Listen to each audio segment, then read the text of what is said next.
Hello and welcome to Tales from the Tumble Tankard. I'm Jim, aka Argent Wind, and I'm your dungeon master for Avress, the Shattered World, here on the Tumble Tankard Discord server. Hey folks, we're back. Happy New Year. This is our first game back since the holidays, so everyone had a great one. Um, obviously, we are ready to jump back into here, and where we left off, the party had managed to find the what's left of Brasherix and his party, um, and were able to transport back to Zincrell with him after defeating a number of other undead and corrupted dragonkin. Unfortunately, the limits of the teleportation spell meant that they couldn't bring the entire party, so two people stayed behind, um, with a couple of items to help them survive their time heading back to the surface. Um, However, they took some detours, spent a little, like twice the amount of time it should have taken to get home, get back to the party, and Worth uh, it. and we are picking up sort of during that time. So in at the end of the session there, we did spend a little time.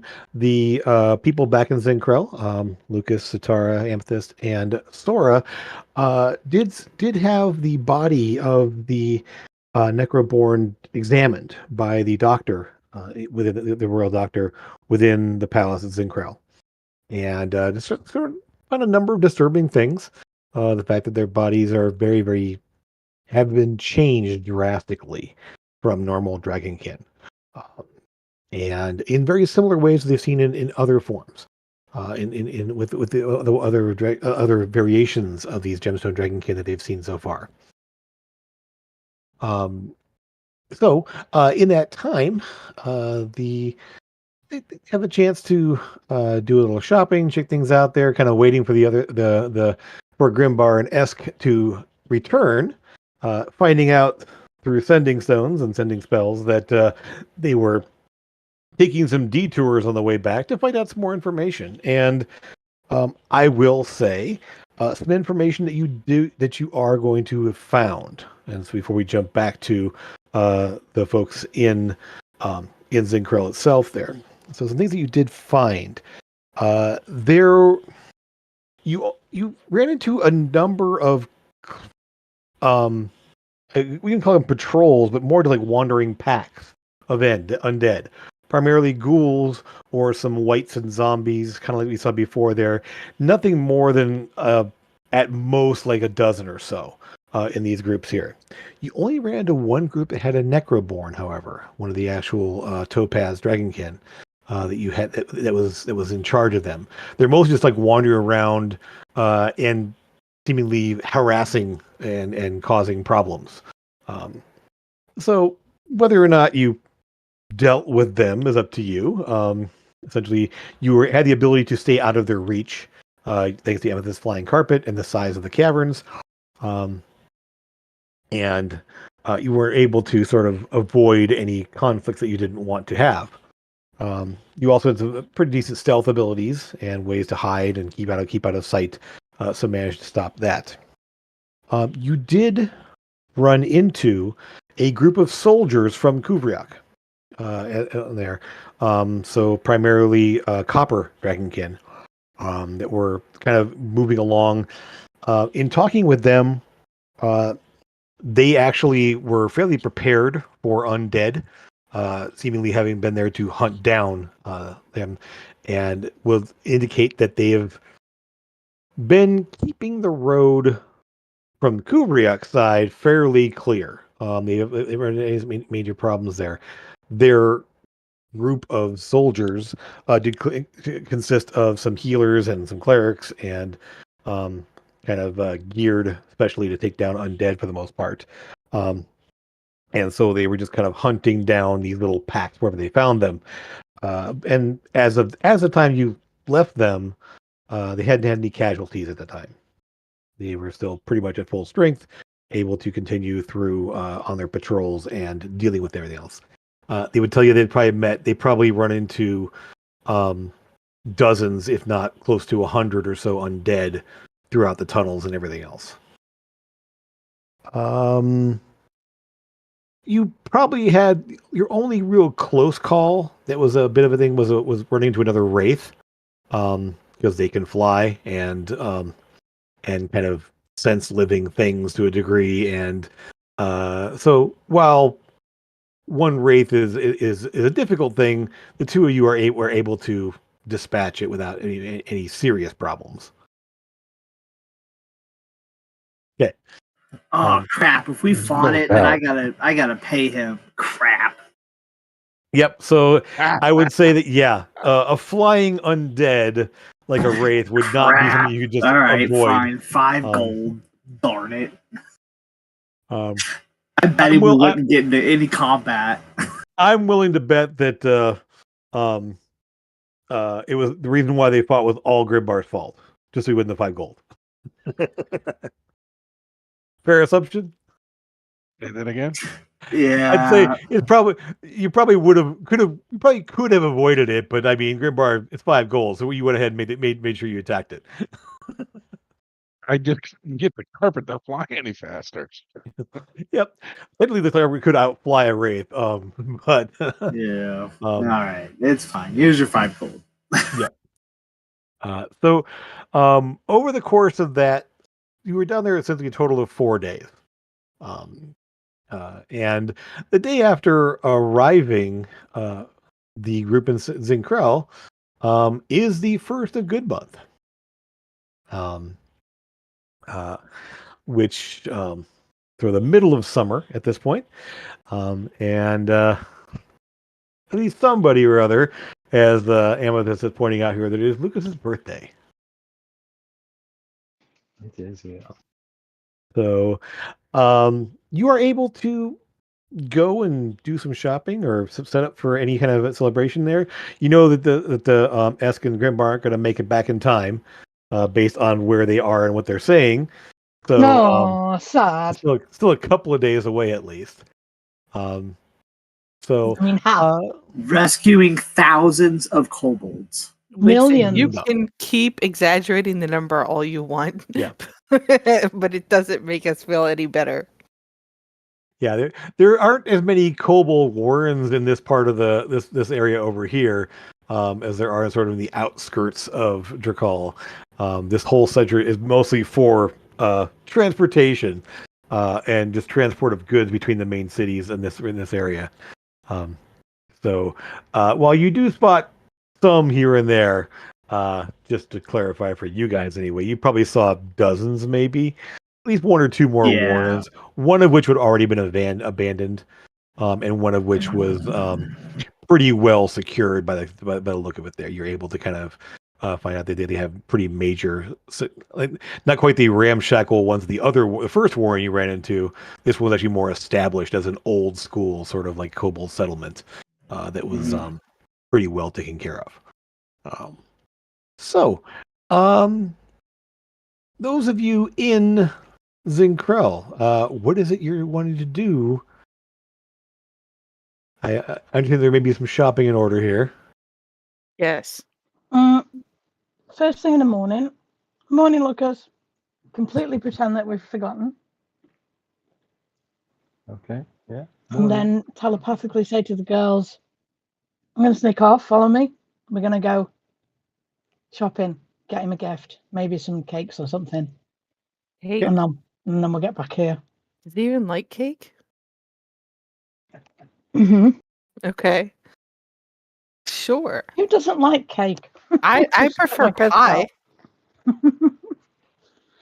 If it's your birthday and you say no to cake, quite frankly, you deserve to sit and watch everybody else eating it. I prefer pie, but that's fine. Whatever. Let's go. So, Tora, are you coming? How Yep, about we I'm get coming Lucas the with. cake and we'll get you a pie? How's that work? I have my cupcake, and I'm going to eat it. Her daily cupcake. Mhm. Save the wrapper, because I'm definitely getting a piece tomorrow. So it won't be hard to find a decent bakery in this part of town. There's a number of different places there, and run by brass dragons. So of course they kind of they kind of are able to keep the fires going just by breathing into the ovens. So it's not hard to find a decent a couple of decent bakeries. One's a little more of the pie nature in terms of like making savory pies, sweet pies, all kinds of things like that. And then one is more of a traditional like cake, cupcake, donut kind of bakery kind of thing. So you're able to kind of from two different places at least find a good assortment of sweets and things. Um, you will hear that there's a bit of distress from the pie maker in that, no. well, one of their um I guess apprentices essentially has wandered off and disappeared. Like, Um, wandered off where? Are we there? Are we talking I to mean, him? yeah, so there's a baker there, and a brass dragon, kind of a broad-shouldered, broad-middled, uh, broad-necked brick of a guy there with big old apron on there, kind of the floppy chef's hat kind of thing. Mhm. And he's let you know that yeah, his apprentice just up and left, didn't show up, hasn't shown up for well days now. Don't know what happened to him. I mean, we've had people quit before, but this one seemed to be more interested in learning and learning the craft, and then he just disappeared. Hmm. No. You cut out completely there. I can't hear you. What you're saying. Cat. Cat. Sorry, the cat made me press the wrong button. um, it's not my stupid brain. I forgot. We were told when we left the tunnels that people had gone missing. Well, Yeah, quite a few that was what I recorders was had gone saying. missing. People Yeah, had there gone were a missing. bunch of people that had just walked away and not been seen again. Yeah. Was he Um, acting weird beforehand, or was it just he just up I and mean, left? he was. I mean, he always kind of. He was one of those quiet types, you know. I mean, he always interested, always learning, very focused, and then, yeah, he just one day didn't come in, and that was about 5 days ago, I think. 4 days ago, yes. Are you the only one worried about him? Well, I mean, he doesn't have any. He's an apprentice. I mean, I don't know much of the way with the family and they have. Oh, okay. Okay. I mean, he comes here to learn and to help with the especially the morning cooking, everything else, and clean the ovens at night, that kind of thing. And I mean, he was always he didn't know what he was doing, but yeah, he just kind of quiet, kind of kept to himself, didn't socialize much, at least not with us. Can we find some bugs while we're out to restock Satara's jar? I mean, but you find a lot of like beetles and like centipedes and stuff like that wandering through the various places there. So Centipedes. Cool. Centipedes work, I believe. okay, yeah. Um, So Nice. you can find little small ones, kind of put them back in your jar. Yeah. So, if people are going missing, who do you normally report a missing persons to? Go to the guard. I mean, if it's, but like I said, I mean, apprentices come and go. He just hasn't come in. It's not like he's I suspect anybody foul play. He just may have wandered out to do something else. Well, let's see if we can find him while we're looking for stuffs. No, I mean, good luck with that. I don't know where he was staying. I mean, he just showed up in the mornings and left midday, came back at night, did his things. Well, you said he liked to learn. We'll hit the library and see if, or this. I mean, learning like more of a Oh. trade thing, not really a book learning kind of thing. I mean, I mean, Well- he was he's actually a little more like he's not a brass, he's a bronze like you. Oh, okay.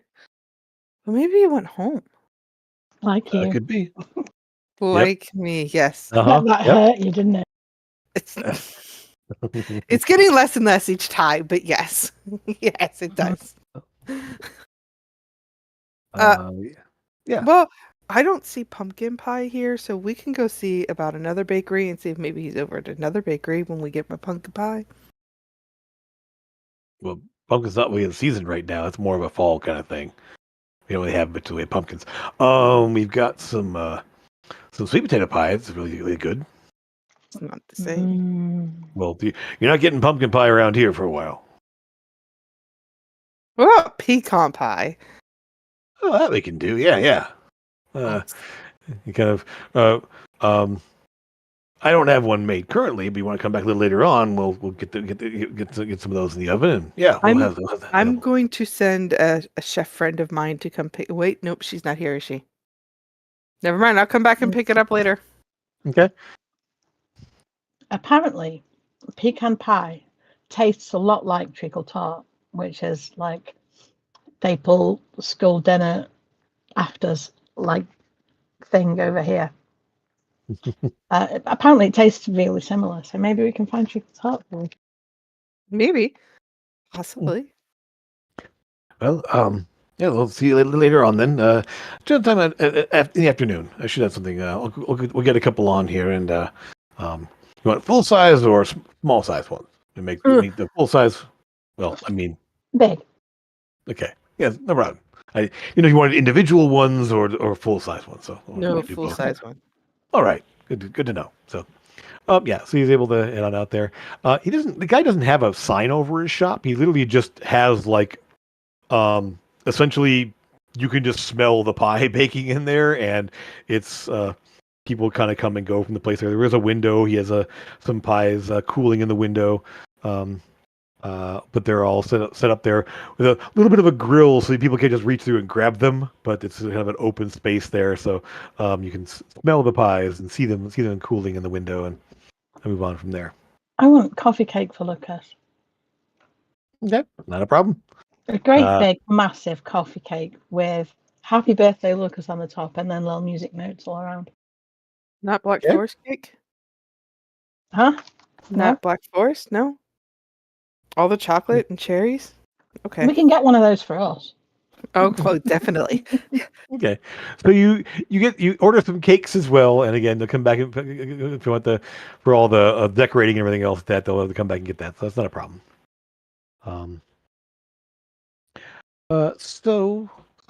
Lucas, while they're out shopping and everything else, what were you planning doing around the palace, around the area there? I was also going to look into the people that went missing. Okay. The one is the guardsman, of course, that you spotted there. And you can definitely talk to some of the other guardsmen, and Brasherix is all for you. Like, I mean, feel free to talk to whoever you need to. I mean, it's fine. We just make sure that find out what's going on. If there's a issue throughout the city, we need to know. So any information you find out, let us know. And he said a few of the guards had gone missing, haven't they? More guards than normal people. None of the palace guards, but some of the guards posted out at various places there. This guy was the only palace guard that went missing. Right. But some reports are coming in that some of the guards posted at various places around the city have gone missing. And initially you can't really see much of a pattern to it. It's like there's a guy here and one over here, and the guy in the palace and someone over there. It's not really an easily discernible initially pattern. Talking about the fellow guardsmen at the palace, however, you'll learn that the guy in question, his name's Tyrek. Brass dragon, as you would assume here for the most part. Yeah, there's the other guardsmen will specify that yes, things that he's been acting really strange the last few weeks. He was always a kind of a guy trying to get people to go out to various taverns and go different places. He was very much into kind of a not so much party scene, but love to go to different taverns. Love to spend time in various places. But then, like, well, that's sort of initially what you get there from them. One of the guys was like, he also sort of had a thing for non-brass dragonkin, and maybe even some other. He kind of looks at you, kind of like speculatively, probably. Um, Right. he tended to like all sorts of exotic um, people. Let's just say. Did they have a room or did they just have barracks? I said the barracks. Yeah, it's a.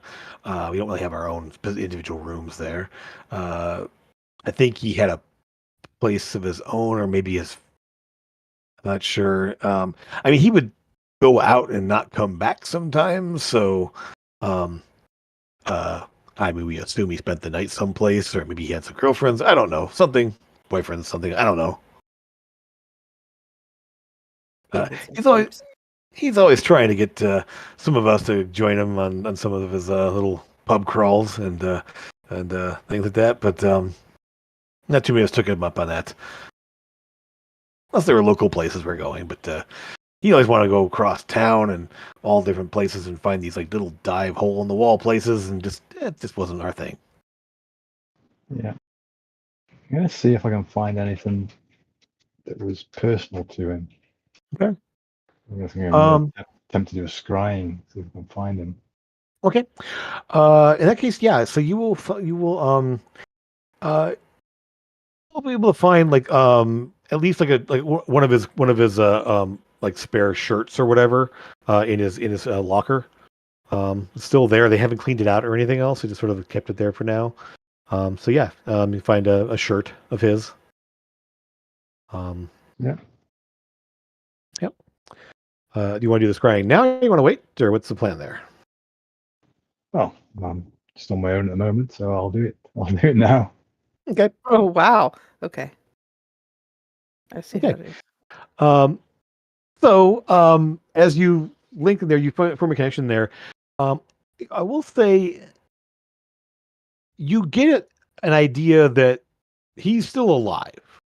You definitely know that initially, at least, that like there's a presence out there, and your scrying sensor essentially kind of like drifts and bobs and moves, but it's almost uncertain to where to go exactly. Like, so you can't quite latch on to him. However, give me a intelligence check or an Arcana check. Sorry, Arcana will work.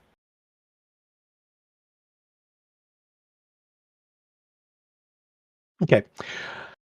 With that, while you get the impression you've done a few scryings since you got the spell and kind of been learning how to do it and discussed it with Alindra, being a diviner that she is. There's the idea of a presence of will that can kind of force the scrying to not latch on. And there's also a potential that can be interference of some kind. This seems to be both. Like the initial sort of confusion of the scrying sensor not being able to latch onto him is that, okay, you form a bit of a connection and then it just gets pushed away. So it's definitely both situations happening here. He's being obscured in some way, and then when you finally were able to get a bit of a connection, it's shut down. So something about where he is, or it's might be similar to non-detection. You're not sure exactly. Yeah. It wasn't that he was like unfindable. Let's just say it was just difficult. Non-detection would basically just make him like invisible to scrying in general. Yeah. Yeah. Okay. So where were you doing the scrying? Just off in a quiet spot? Just a quiet spot in the palace. Okay. Yeah. Sure. Even the gardens or one of the other little side rooms, or not too hard. One of the so yeah, we'll come back to you just a minute here. Ladies, was anything else you wanted to buy after your ordering some pies? Yeah, we had a magic item in mind for Lucas.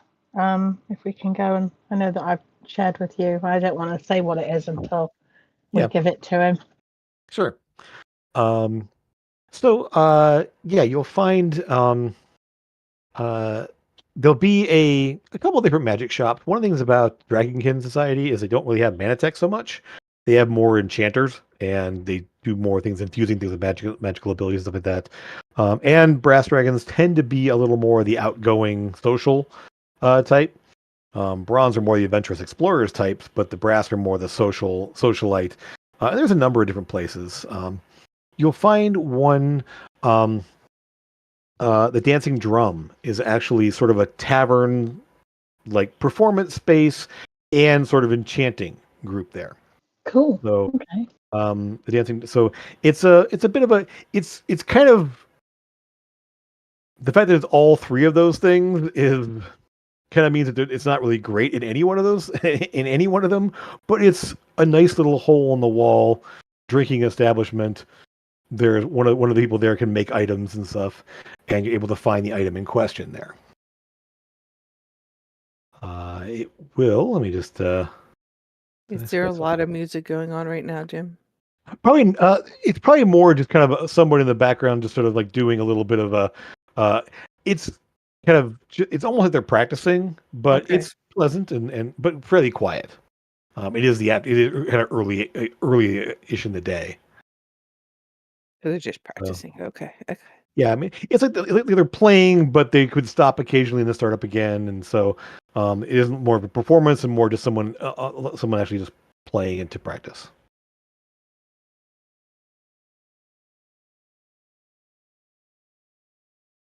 I'm Okay. going. Yeah, you're going. Cool. You're the talker. 800, I'm not the 800 talker. guinea pigs. Wow, guinea pigs. GP. What else does GP stand for? Gold pieces. Obviously. Guinea Guinea pigs. pigs. Guinea Sure. pigs. Yes. Right. Just Right. like hucking out guinea pigs on the counter. Okay. Well, It's Listen, always been Squeal, guinea pigs squeal. for me. Don't dragon we eat anything, so don't put them on the table if you don't want them to be eaten. Okay. Is there any way we can talk him into getting a better price? I mean, if you want to, Yeah, always. it's a persuasion check there. If you want to bring him down a bit.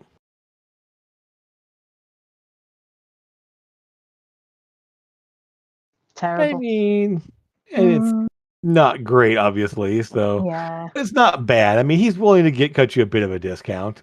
pretty bad. The plus 11, Jim. I know. It's the result of it. So it's bad for Yeah, you, but decent for the average person. yeah. So he's not willing to come down a lot, but 700. All right. Shave off Okay. 100 gold. Sure. Yeah. All right. An odd number. How do you divide 700 by 3? We don't. We just take it out party funds. Oh, is that what we're doing? That's why you brought me along. I see how it is now. No, I mean You- we can do. I mean, we can. We I can don't grab mi- it I from the don't party mind. funds. It is a Just thing buy it. I'm for. not Okay. really matter. Yeah, it's yeah, I mean, the place is, like I said, it's fairly quiet. There's at least one person kind of sitting off in the kind of at the end of the bar. They're drinking already. Like I said, the musician guy up on stage there is just kind of it's like playing.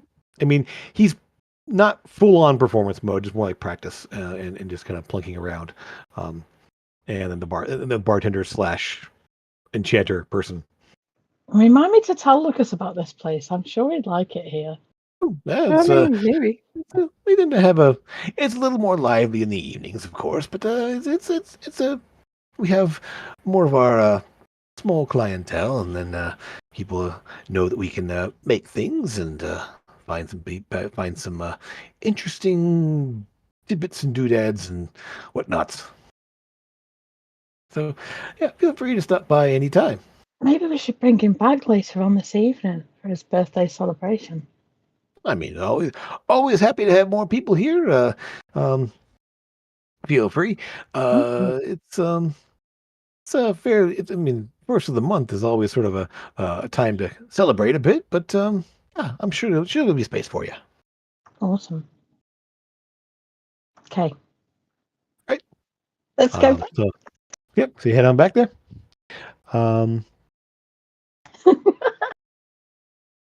So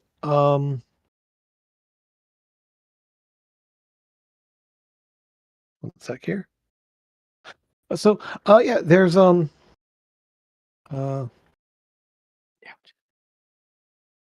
else you want to look into on the way back? Or Do we Lucas? hear? Oh, just Lucas. Okay. No, Never mind. actually, no, you on the way back there. What are you looking for? Just listening to see if anybody's talking about missing kids and other apprentices going missing. Do a persuasion check. If you're just kind of Persuasion? listening in, or sorry, perception. I mean, it's Okay. more just kind of what you pick up there wandering around. Not that it matters because Do you have insight? Is I that have no. It's the same. okay? Same thing. It's fine. Yeah, just go ahead and roll then.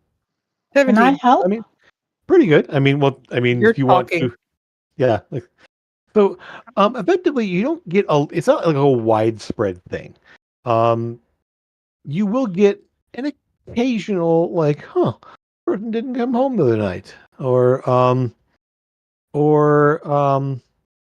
you will spot on the tavern, there's a board kind of thing up near the front door, and there will be a missing person notice up there, for you don't a name you wouldn't have any way of knowing, but if found, please report to the local guard station.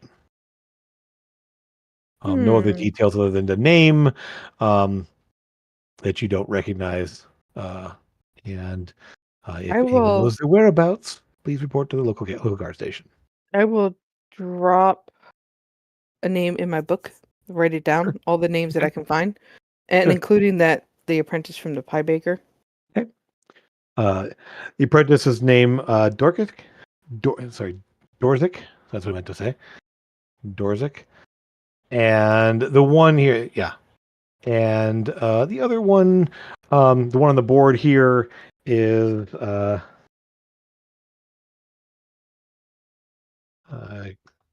sec here. Let me spell this right here. And these are bronze or brass.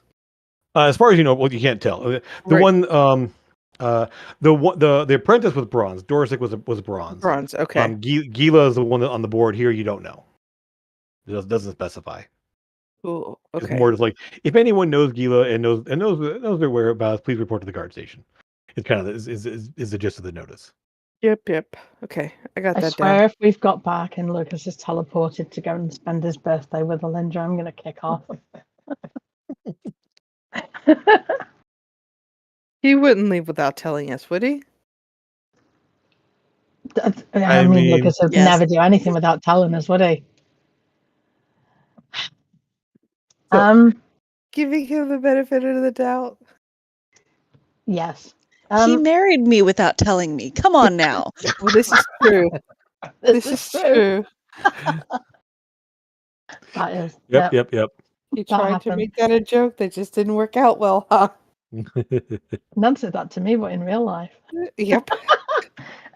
So let's pop to the butcher's on the way back and maybe get some veggies and cook a nice From the dinner butcher's? later on. Veggies?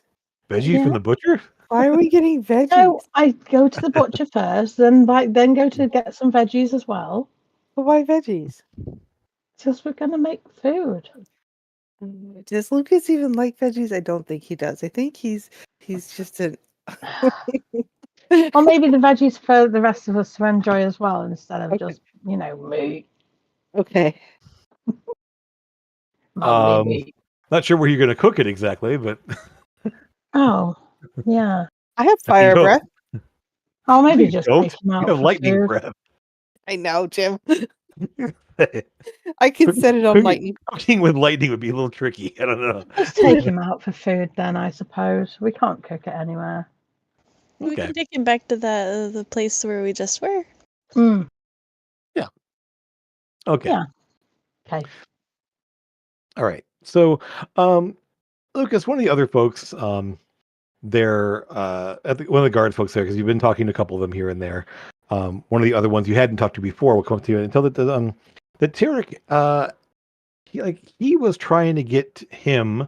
Tarek actually was asking him just little less than a week ago, to come by a new place he'd found. Sorry, excuse me. It was. Jeez, sorry. 1 sec. Mm-hmm. So Okay. you're not okay. Sorry. Yeah, I. Go ahead. So, yeah, he was asked me to go to this new place there. Only was out in the Sparks district, and I mean it's a little far away, and I'm not really into going across town, and but yeah, he says this new place he wanted to take people to, kind of out in the foreign district, and he always like to kind of go out to those frequent those places, but so he found a new place there and was trying to get people to join him out there. You know the What's- name of it? Cold Wayne Tavern. Kind of an odd name for the Sparks area. I guess it might have been kind of in a. There's also the Slicks out there. They call them.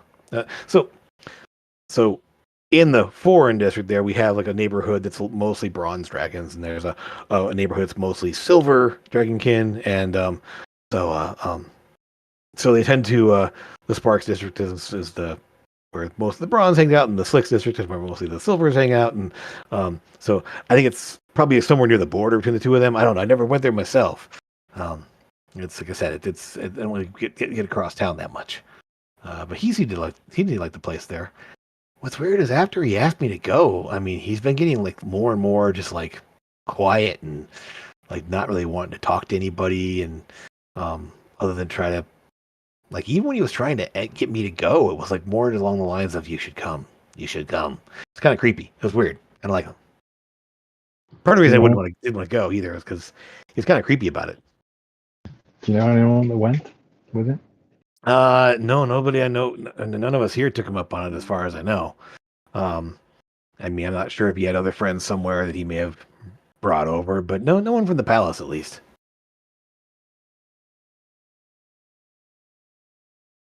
Okay, yeah, thanks for that. I'll have to look into that. Yeah. Well, if it helps, I mean, hope nothing bad's happened to him, or hope nothing or anybody else. I guess there have been some reports of people going missing around the city, especially more in the last week or two. I don't know. It's kind of strange. Not liking it very much.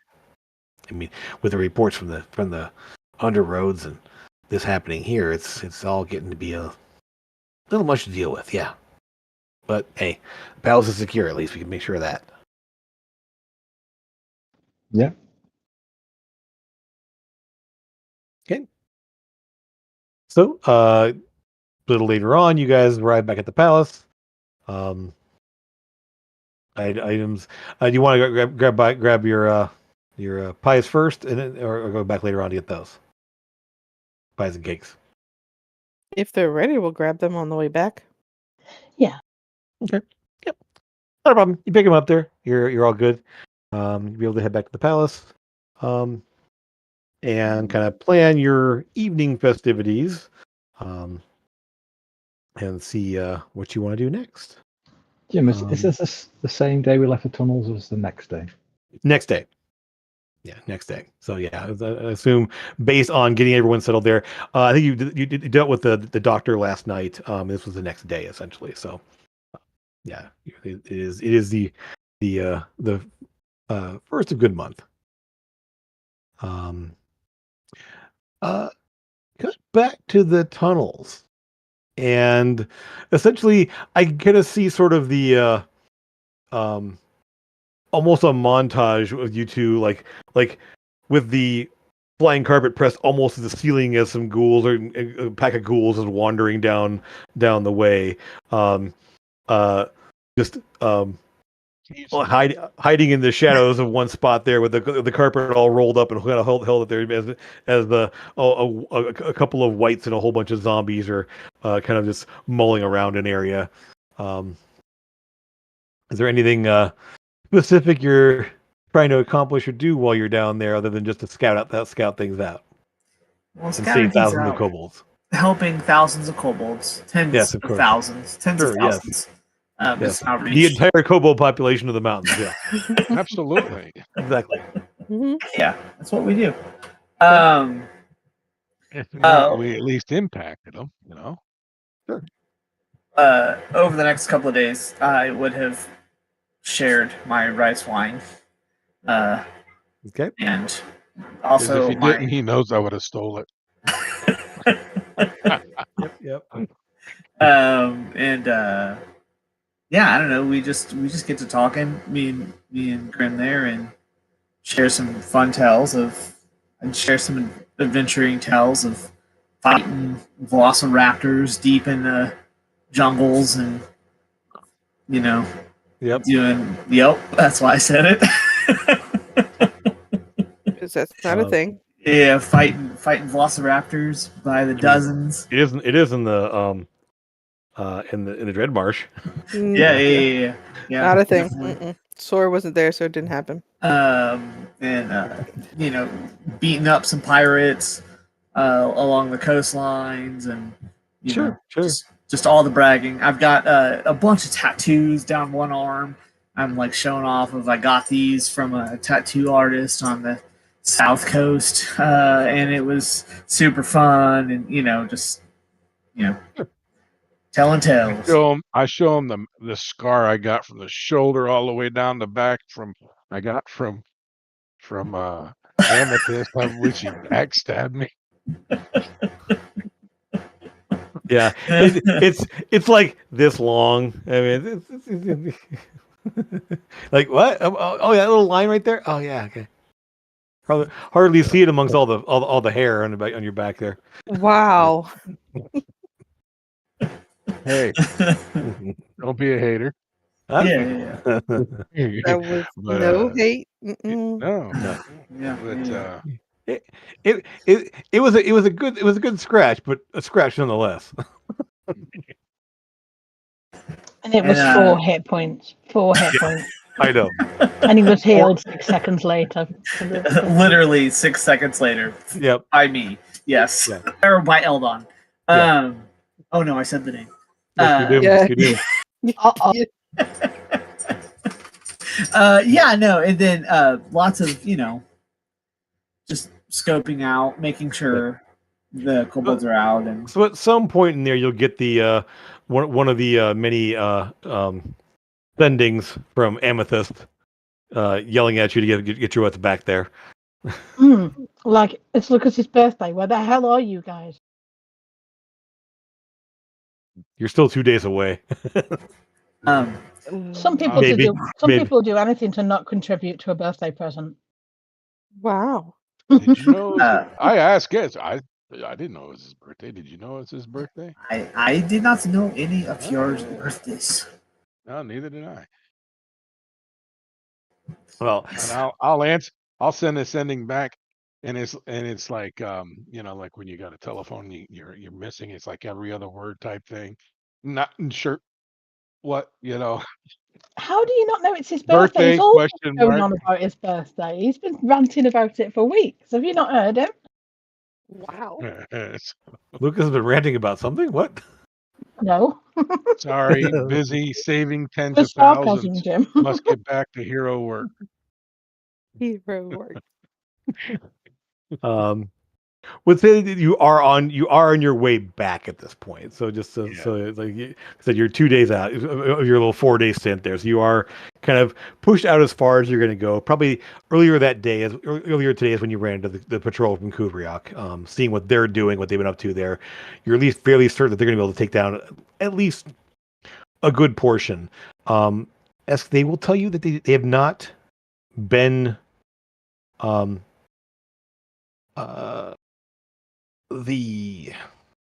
lot of the underroads we have not dealt with. We have not headed toward Aria, as there have been tensions between Queen Aria and our queen. There's been a number of strained relations and messages going back and forth between the two of them, from what we can understand. We've been avoiding the route there. We're trying to make sure that the other routes are secure, at least, as much as we can.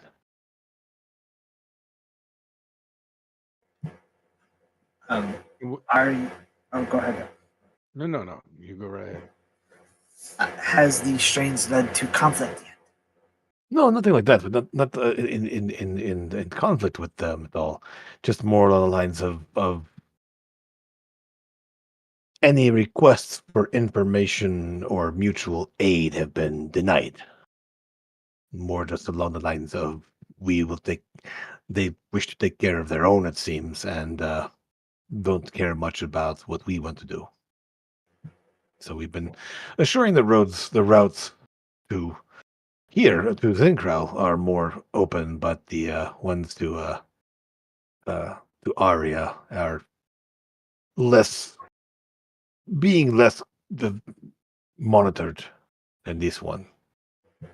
Have you encountered the gem dragons? I don't know exactly if it's the same things we're talking of. They Topaz, psionic energy. I Topaz, Jade, we've heard or some Emerald. reports. We've not encountered them specifically yet ourselves. So we're more along the lines of operating off some sightings. It's been a difficult time. We've been mostly dealing with just pockets of undead. So, as far as I know, we have not encountered them for ourselves. Be I explained to him what some of these creatures look like that are affected by the void, Hmm. and what to look for, and maybe so if he's running against anything, just to make sure he looks at it and be aware of that, especially towards Arya, because I'm starting to have my doubts about Arya, and I don't say tell him that, but Yeah. I just say looking at, and I explain what we have found. Sure. I appreciate the information. I will make sure we through our scoutings. Yeah, and I would, and Esk would just, reiterate, like, be careful of these things. They're very, very strong psychic. We will include that in our reports and make sure that the information reaches back to Kuvriak. I don't know that anyone else has really specifically encountered them yet, but we will see. So thank you for the information. And so you're able to kind of pass along that and be relatively assured that there aren't a horde of these things running around. It seems to be a couple here and there, more in where you were, but in thinking it over, it's almost like they were hunting down Brasherik specifically. Just the amount of resources they kind of committed to taking out him and his people there. So it's hard to say exactly, but it just seems like we're only seeing one since then, and the fact that the Kuvriak people haven't seen any so far indicates there aren't as many as you feared, or they were focused on something specific, and that at least that would make sense that they're literally trying to kill him. Okay. With that, though, we'll cut back to the to Zincrell itself as the afternoon moves into evening. Unless there's something you want to stop there, but you guys want to head back to the dancing drum? Yes. Okay. Lucas, the place reminds you of some of the less elaborate but more sort of homey places. It's not as big as a Tall Tale that you spent most of your time in, but you've seen other ones in an old crew that are somewhat similar to this kind of atmosphere and everything. The musician that's at the stage now, and you guys out there is actually performing, and you will see sort of actually a pair of musicians. There's two actually people there. One that's actually singing in Draconic, which is an odd thing you haven't heard much of, as it's a little bit like a more melodic Rammstein, if that makes any sense there. Yeah, It's a bit growly, a bit there, but there's a lot of melody to it, a lot more music there, and then sort of a slow driving, rhythmic, like kind of a almost. It's a guitar, but a large bodied guitar. It has a much deeper tone to it. It's basically being played behind. It's pretty good. Definitely different from what you're used to hearing. But yeah, it definitely is. Um, it's not extremely lively. There's probably about a dozen or so people spread out amongst the like 10 tables that are in here. Two more people up at the bar, like the kind of long, narrow bar. Um, so yeah, it's fairly quiet. Not easy. It's not. You guys can move over to a table there. You have a table to yourselves. So the four of you. Okay, Yes. two cameras covered now. Okay. I'll be right back, Jim. Yeah. Yeah. I will sit at a table and order some kind of juice or water. Sure. They will bring you out some juice.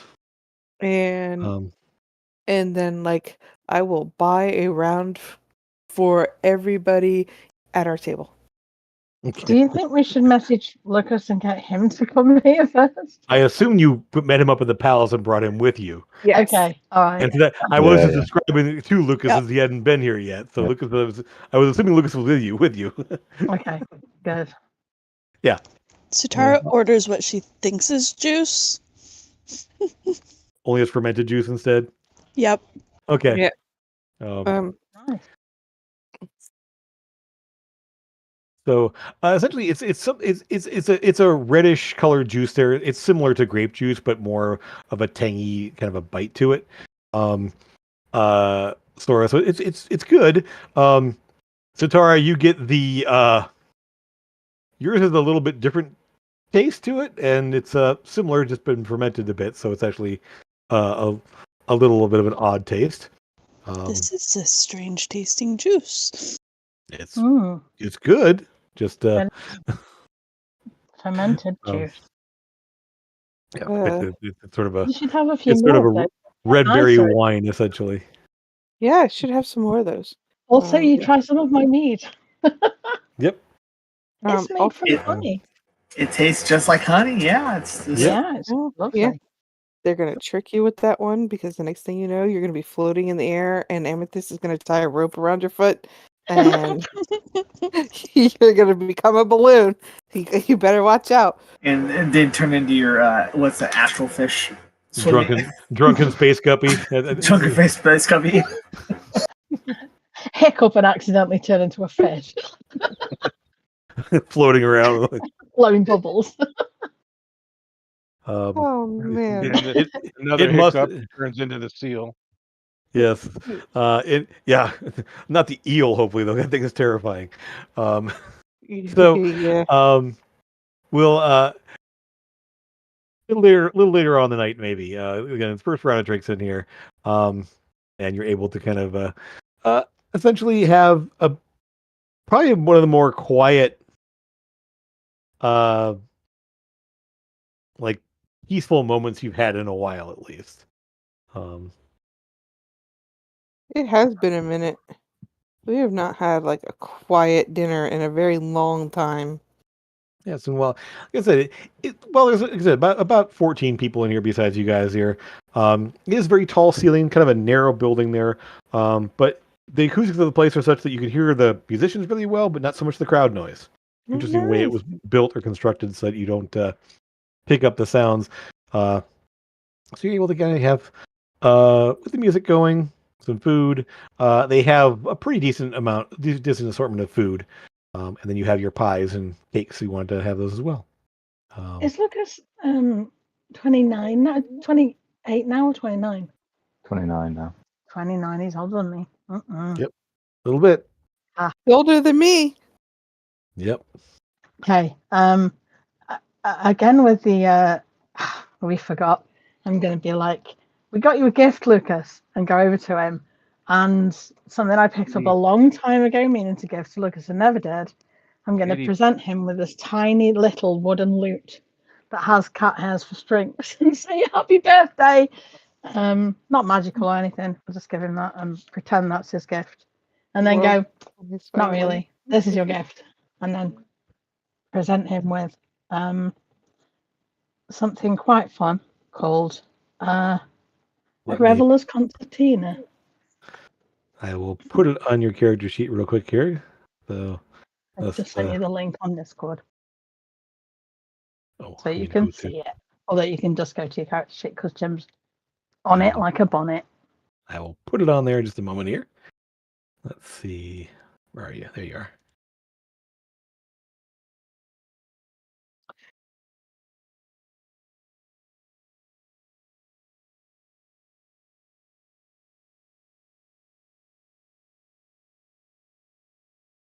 You can have the tiny wooden lute as well. Yeah. Okay. The world's So it smallest should violin. pop in there now. Well, Amethyst likes trinkets, so everywhere she goes, she buys like a whole bunch of trinkets and carries them around, and then Mhm. like, oh, I saw her like this cupcake, and look, I'm gonna have to get this tiny loop for Lucas, and and that. So Now I will point out there, it will not stack with your lyre, but it can be used in addition to your lyre, essentially. So since you have to only have one instrument in your hand at a time when you're casting. Right. Yeah. Yeah. So, but it has a similar effect to it. So, but a different spell you can cast from it. So, yeah. Yeah, that's fine. Thank you. Yeah, thanks. Thank you very much. Wasn't You're expecting a present.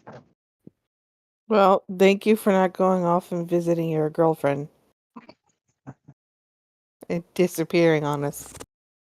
And I will point out this is essentially, well, technically it is like a miniature accordion, so a concertina is. But we kind of a little squeeze box there with the little buttons there to play different notes. You are able to essentially use it to cast a spell, or if you're holding it, you can get the bonus to your DCs and everything all set. So it's very similar to the lyre for you. It's, hold it in one hand and use it to cast spells with, and it has the effects of your DC as well. can't believe you just called him a liar, and it's his birthday and everything. Yeah, has a lyre, not is I'm a lyre. kidding. I'm kidding. And yeah, Snoopy used to play. Bang, bang, bang, bang, bang. So, yeah, the fairly. We'll switch over to a little bit more kind of standard kind of tavern style music there, as you're able to kind of have the evening to yourself.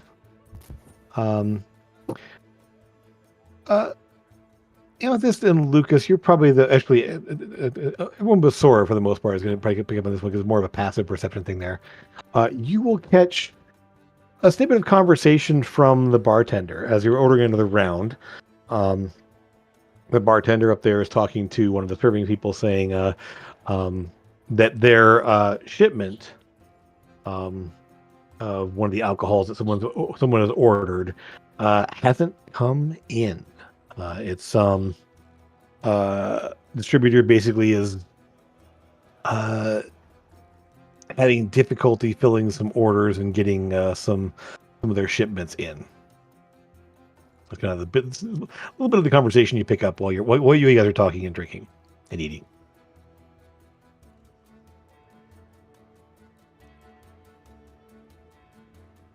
And the barkeep does as often as you want around, they'll bring another one around. Yes. Well, when he gets here, I was going to pull his ear and whisper and ask him a question. Sure. Is it possible to... Everything. Everything is possible, yes. Not really, no, but I'd like to say that. Well, I was wondering, Everything is possible. is it possible to pay for a round of drinks for everybody that comes in the bar at the time of your highest time, like the peak hours? I mean, I don't think we're gonna get too much more. I mean, this is our typical crowd. You want to wait a little bit longer, or you want to go ahead and do that We'll do it now, but don't tell anybody it came from me. All right then. He points out the this size crowd right now about 3 gold. Should There you go. Cool. cover cool. everyone's next round at least. There we go. That'll work. While So- Sora's distracted, I'm going to swap her drink for an alcoholic one. Just put some mead in front of her. Okay. While she's talking. Give me a sleight of hand check.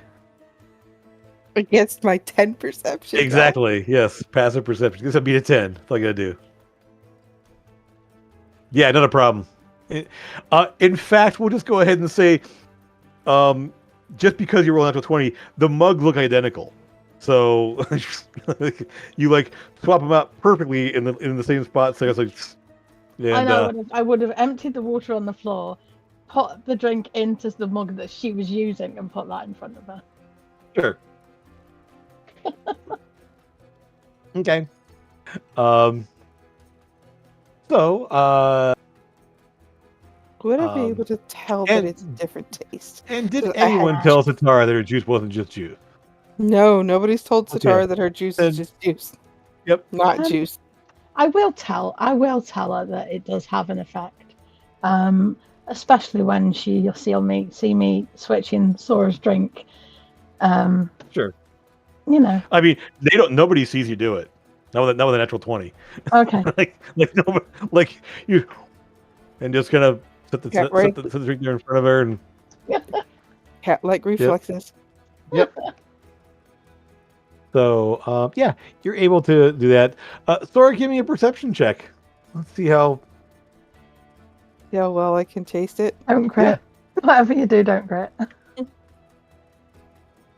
No. It tastes really good. Different than the first drink you had, but Mhm. it's really, really good. Yeah. Mead is so Um, sweet. And Zatara, yeah, up to you. It's definitely. I would say you've been in an old Korean long enough, and it's a party place. You've had some drinks here and there, so it's not like you haven't had anything. You've been there for a year at least. So, yeah, it was like you've had stronger, like more difficult to drink things before, so it's actually pretty good for the most part. I'm just not sure how much Sutara has actually really had to drink in the past, but you've had some here and there. Well, discovering that the juice is not juice, she will switch to juice. Okay. Boo. Boo. Fine. So we probably won't be getting any hiccuping space guppies then. No. Oh well. No. Mhm. Hey, So- Amethyst didn't have to tell her. Yeah, but I did. I'll tell Sora as well once she's drunk it. Sora wouldn't And know then the I'll talk difference. her into having another one. Sora wouldn't know the difference because, she's immune to diseases. Well, it's not a Yeah. disease. Yeah. Might be a poison, but it's not a disease. Unless I mean, it's full blown technically- alcoholism, because, Yeah. but Yeah. not that. Yeah. Sora's not getting addicted to anything, but it's fine. So I will say this: the evening is continues. You guys are able to kind of have your food, your cake, your drinks, exchange some presents, and any other information or discussions you want to have are yours for now. I'll tell them about looking into the Tyrrell guard that went missing, the Palace guard, and is it Cold Wayne Tavern? Old Wayne Tavern, yeah, Hmm. I'll mention that. out in the foreign quarter. I will point out there too. The foreign quarter is actually where your ship is parked. It's kind of where the visitors section of the city is, and where they have some of the visitors docks. So your ship is out there. There's, as I mentioned before, neighborhoods for various semi-permanent residents. People that are not Brass Dragonkin tend to kind of set up in their own smaller neighborhoods.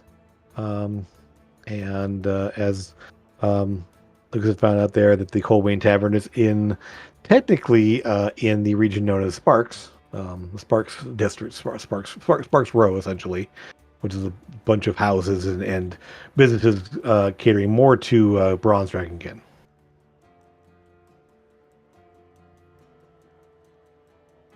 Do I think my scrying failed because of my connection to the person? Do I think if I could get, I don't know, say some hair or some nails from one of the people who went missing, I might get a better connection? Probably. They definitely. Yeah, you think probably. Whatever obscuring effect wasn't completely like making them invisible. So, with a stronger connection, you might be able to pull it off. I might go asking around the next day. Other people have gone missing, so if we find anything like that. Okay, something to keep in mind. Okay. Um, Go ahead. I was going to say, if we were all talking about the missing kids, I would bring up the 2 that we know about. They're not kids; they're adults. Well, people, missing Yeah, they're- peoples. Yeah. This to me it smacks of not the same thing, but like a similar thing to what was happening with the Merc in the Lurk. Like somebody's influencing people to just up sticks and leave and go somewhere. They're all being called somewhere. But it's just about working out who's doing it and why and where, I think. Okay. People don't just en masse get up and walk out of their lives without telling anybody where they're going as a general rule.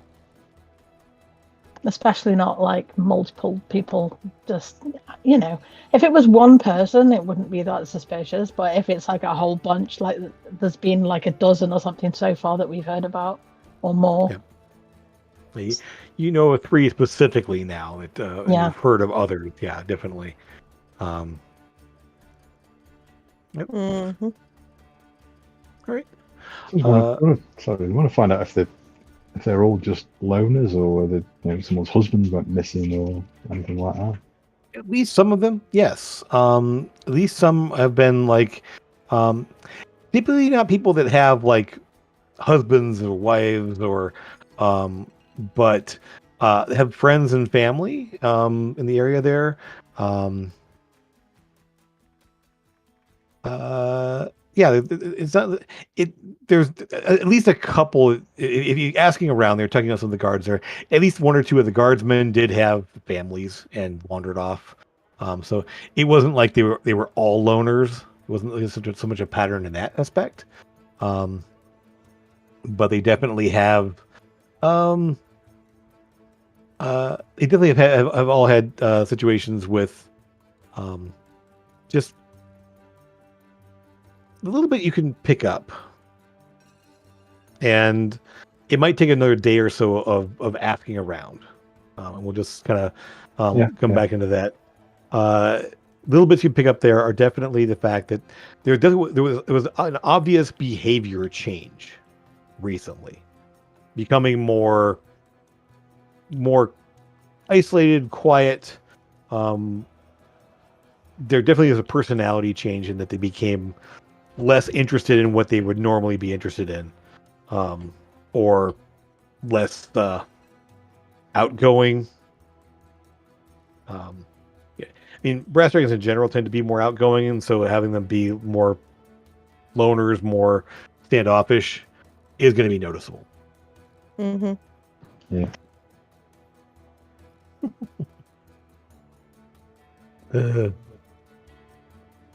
This is why he's my arch nemesis.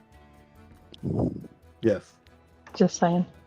Burning through all your spell slots per sending.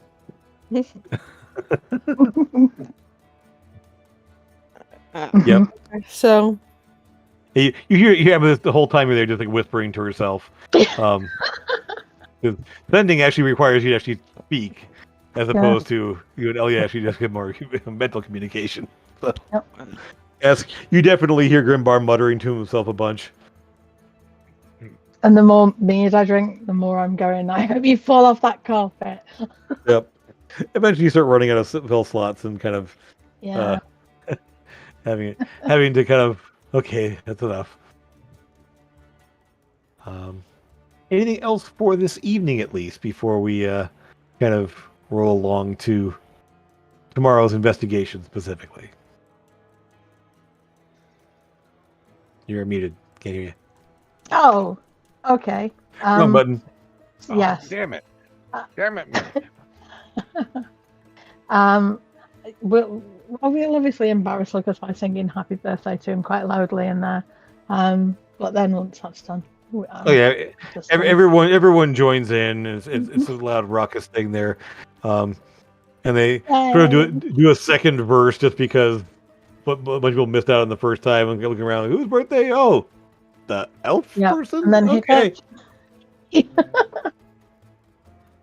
elf person with a fuzzy face. That's really weird. I forgot he had a beard. He woke up with it one day. Like one day he went to bed, he was clean shaven. He woke up the next day, full like dwarf beard. It was so strange. Not quite a full beard, but yeah. Glad that can't happen to us. That would be He weird. decided he wanted happened to to be me. pretty.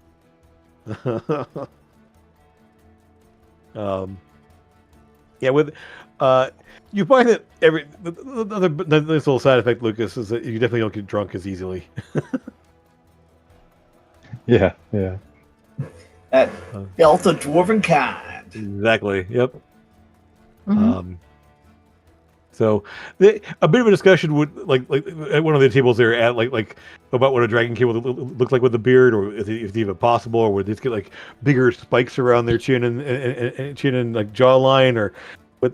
And no, you probably just get like thicker scales, and it'll all be like this weird like scale beard. Like I want to Oh, use Lucas. Druidcraft to make a beard on Sora just to see what a beard would look like on All a dragon. Lucas kid. has to do is unattune to the belt, and I'll put it on real quick.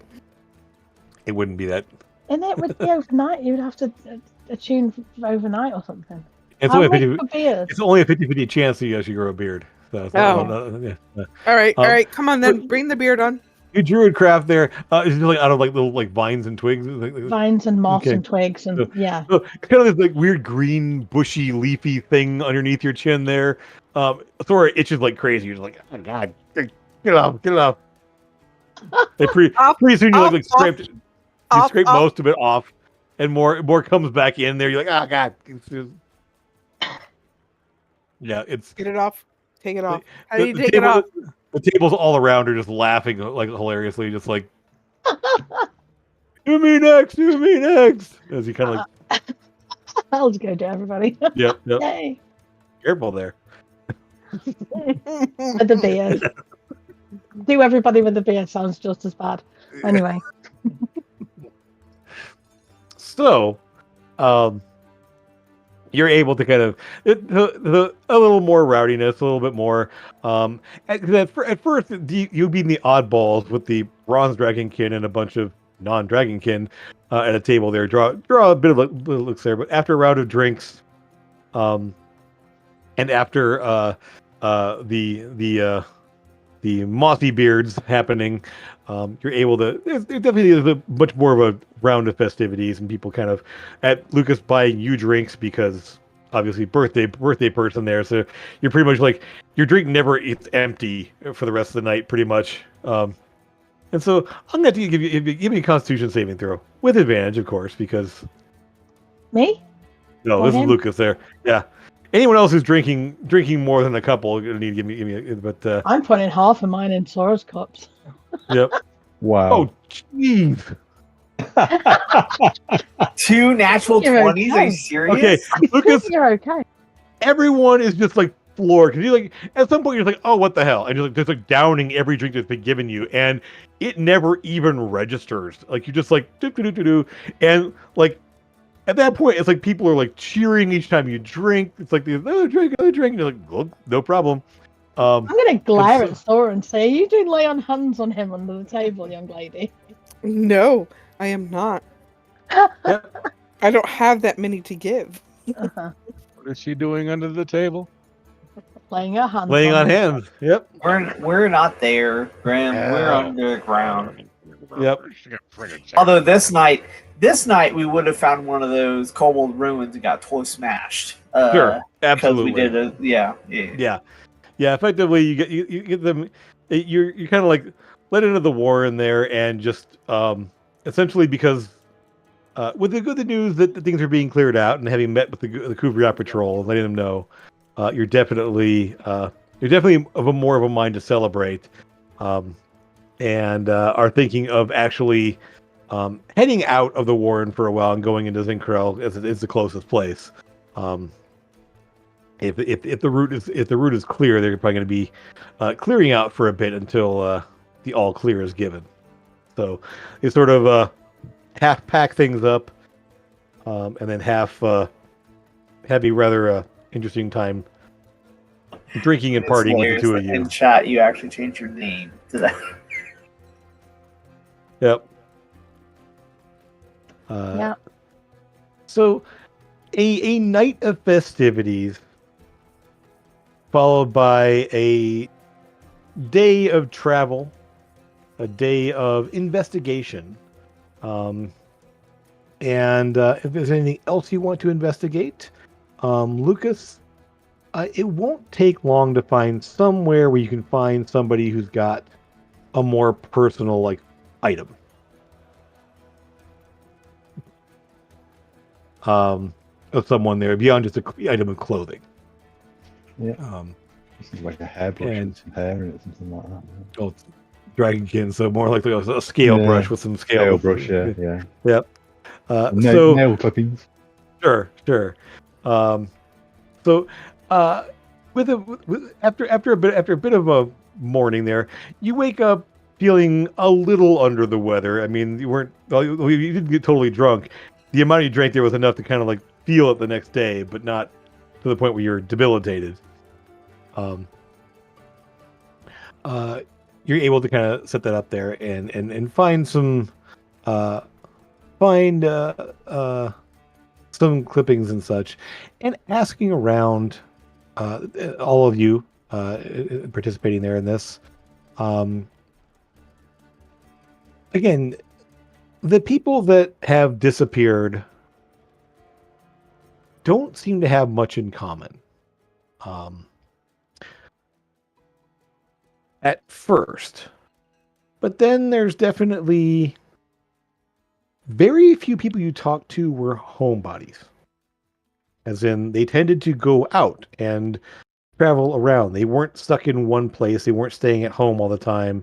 They definitely were people that their personality was more that they tended to go out and do things, spend time other places. So there's definitely the aspect that none of the people you find out are in this were people that never left home. That were so busy they never had a chance to do anything fun or go anywhere or do anything else. They're all people that tended to wander around a bit. A little more adventurous, maybe, in some ways. Or, at least in a couple of cases, having a very good friend who was that. More that personality. Is there any more connection to the tavern?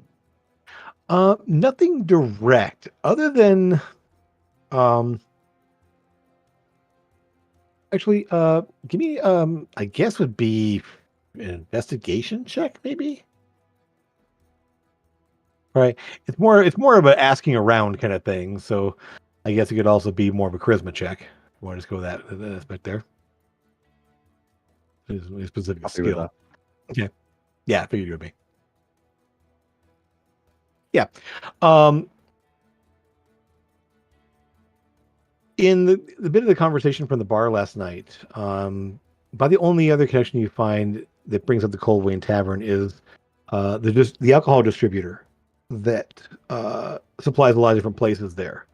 In tracking that down with that high of a skill there, you will find out that a similar that the distributor will have noted that some of the taverns and when you mentioned Coldwain being one of them, have stopped or very slowly edged off their requests or their orders. They're ordering a lot less than they normally would. And it's been causing some weird supply issues as they basically like normally they would be sending this stuff over here fairly often, and now it's kind of backing up in the warehouse. They're trying to redo inventory, and so part of the reason why the distributors having some of the other places that still asking for orders, the places are having way more stock than they normally would, and it's just been kind of a chaos for them. But mentioning Coldwain especially is that they're not ordering anything. It's very unusual for a tavern not to be ordering. Yeah. I mean, I don't know. Maybe they're not squared away, or maybe their clientele dropped off. I don't know. Haven't looked into it very much because everyone else is. I mean, it's got our whole supply chain messed up. We're trying to figure out that, and I mean, the underroads being what they are, and just things in general. It's been hell on keeping everybody supplied. So, I mean, finding out all that information, it will take you most of the day. And so if there's anything else you want to be looking into or asking about throughout the day, let me know. Lucas was also, if you've got time, and look into the Spectre Stone. Okay. Oh, yeah, absolutely. Give me an Arcana check, which you can pick up from that details. And yeah, the three of you also there. Let me know if there's anything else you want to do there. I will say with the Spectre Stone, the properties are interesting. It's sort of a shimmery blue stone. And you'll find that since you've recently learned how to move in and out of the ethereal plane through the magic that you have, it is sort of half in, half out of the material plane. There's almost a weird like surface. It's kind of a when you touch the stone and kind of you can almost kind of press into it. It's like your fingers almost disappear partially into the stone. Like you can squeeze it a little bit. It's this weird sensation to it. Not so much you can kind of push it all the way through anything, but just it's this weird like pliability to the surface of the stone. It's like it's almost not quite solid, just on the surface of the stone. And again, it's an interesting material, interesting sensation with it.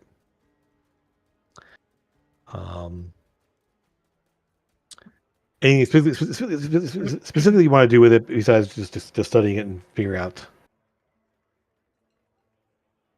Just what can be done with it? What properties? What can... At least with the dust of it being powdery, like if you were to powder it there and scatter it over an area, it would scatter it on something that would normally go ethereal, it would prevent it from going ethereal. That sort of property is there. It's the idea that dust essentially would coat it and prevent the movement in and out of the ethereal plane, would interfere with it at least. You think it potentially could be used as a component to make a potion of ethereal? Or maybe any items that would allow someone to go into the ethereal plane there? It could be used in that aspect as well, as part of enchanting or alchemy, for either any revolving ethereal travel or types of things. But yeah, that's essentially what you're going to get just from your initial like investigation, checking it out there, and kind of arcane theory behind it, how it would actually behave and be useful in that aspect. Actually, he will try. Can I do ethereal while holding it? So using your spell, Yeah. You can. However, what's weird is when you go ethereal, it goes with you. Like normally, if you're holding a solid object to go ethereal, and then you can like let it go, and essentially it would drop through. Essentially, it just stays in your hand and goes ethereal with you. You can experiment with it. So like if you drop it on the ground there, and then you could literally. Normally, you couldn't pick up a stone off the ground. You could pick it up while you're ethereal. While you set it down. So it actually is solid to you while you're ethereal as well. That's interesting. Oh. And you realize kind of what that would do to someone who, if they were to like try to travel through it, it would be like trying to force a rock through your body while you're solid. That's the reason why Wraiths couldn't pass into the Warrens where they were at, because, again, like hitting a rock and a piece that would just drive its way through your body trying to push through it would stop you. So, yeah. Definitely an odd material, something you haven't encountered anywhere else before. And potentially some other uses as well. If you can come up with something there. So Find a library and see if there's any Yep. information on it. It's not Okay. around here, but yeah, there may be something here. It seems to be at least. I mean, with an Arcana check there, and it seems they were able to mine it from the Warrens there. They actually it was actually embedded in the walls, so it's actually something that's here in these mountains. right, yeah. So there probably would be some information in the library there. And simply, again, similar properties. The fact that it's a partially ethereal type stone, interacts with the the prime and material planes in odd ways, and you would confirm that, yeah, through any kind of research there in the library, which you get access to, that yes, it would be a component used for anything involving ethereal type magic items or alchemy. Yeah, okay. It's one of those things that here it's known, other places not so much. So it'd probably be worth a lot of money in some of the western regions. Because again, you hadn't heard of it till you came here, so it's one of those things that they've been keeping it a pretty good secret for the most part. Not shipping out to other places for the most. What's happening here? It's about bugs, Jim. We're talking Okay. about bugs. Not a discussion about bugs. Okay. Spending part of the day, it's not hard to find a host of other types of bugs. Especially, you will find some wasp-like things in the garden areas. Although they're kept under control. You'll find that wasps and bees don't bother dragonkin because they can't sting them. So, it's like literally they wouldn't even notice, as opposed to anyone else would be like, "Oh God, those are terrible." We're like, whatever. I think with Sora, it's not the fact that she thinks they're going to hurt her, but just that they creep her out. They do. They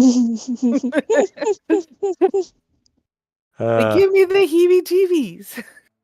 Yeah, I mean, Apparently she also also flowers, so doesn't like flowers. I don't not like flowers. It's just they're there. Yep. I'm surprised you don't eat them. I did until I was informed that we're not supposed to. So then I stopped. Yeah.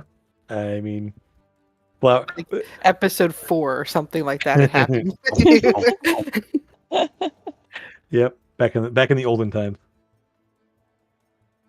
That was anything so else? long ago. It was 2 years. Yeah, years ago. 2 years. Yep. Okay, so anything else you're wanting to do? Look around, check out, ask around about those of you who are in the city. And you have pretty much the day to do stuff here. As Lucas has been out talking to folks and doing some research, you have the ability to go and do something similar. I know at least part of that day, Sora's gonna be pacing in front of the opening, waiting for the guys to come back. No, if I've been told that they are on their way out now, I'm probably okay with it. But I would say like once every 2 or 3 hours, I will probably check the opening to see if they're out. And then after a few minutes, I'll come back and drag her back again. Sure. And be like, they'll be back when they're ready to be back. They're on their way. At this point, they are heading back. At this point, timeline wise, they'll be back tomorrow. Based on yeah. Okay. What are alien bugs? I mean, frankly, they're all aliens to Stara. Right? Right. Is it possible Or is she the alien? to You. is it Sorry, go ahead. possible to get more information on how this whole collect the dragonkin's head things got started? To like a library, or maybe if I could go talk to somebody.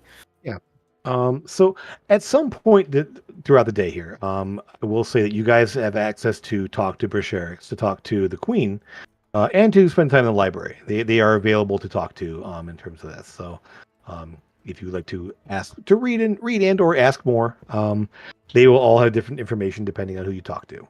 So who would you like to talk to first or read about first? I think I would talk to the Queen first. Okay. And then based off of information, maybe go see the library. But hopefully she gives me everything I need and I don't have to go read. Because the last time I went to the library to read a book, I kind of took the book with me. Yes.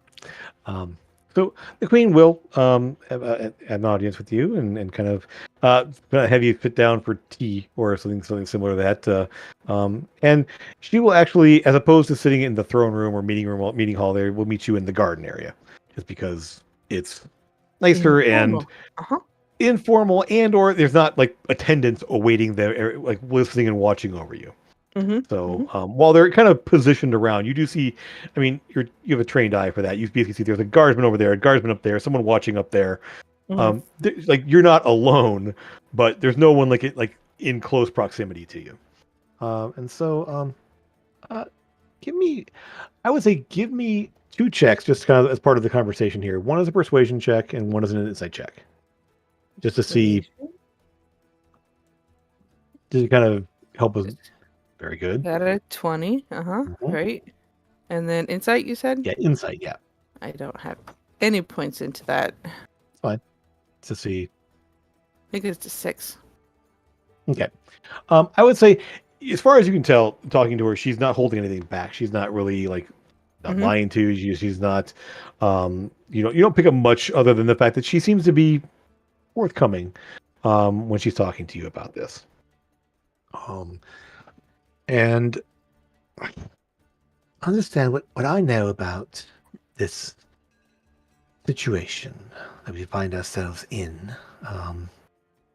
It's difficult because it's been generations and centuries of behavior. But I tried to be more of an open mind. My sister, being different the way she was, and the adventurous spirit she had, and that spirit was shared with other people, evidently. I realize that not everything we've been told is really true. What was done to the chromatic part of our people, I think, was atrocious.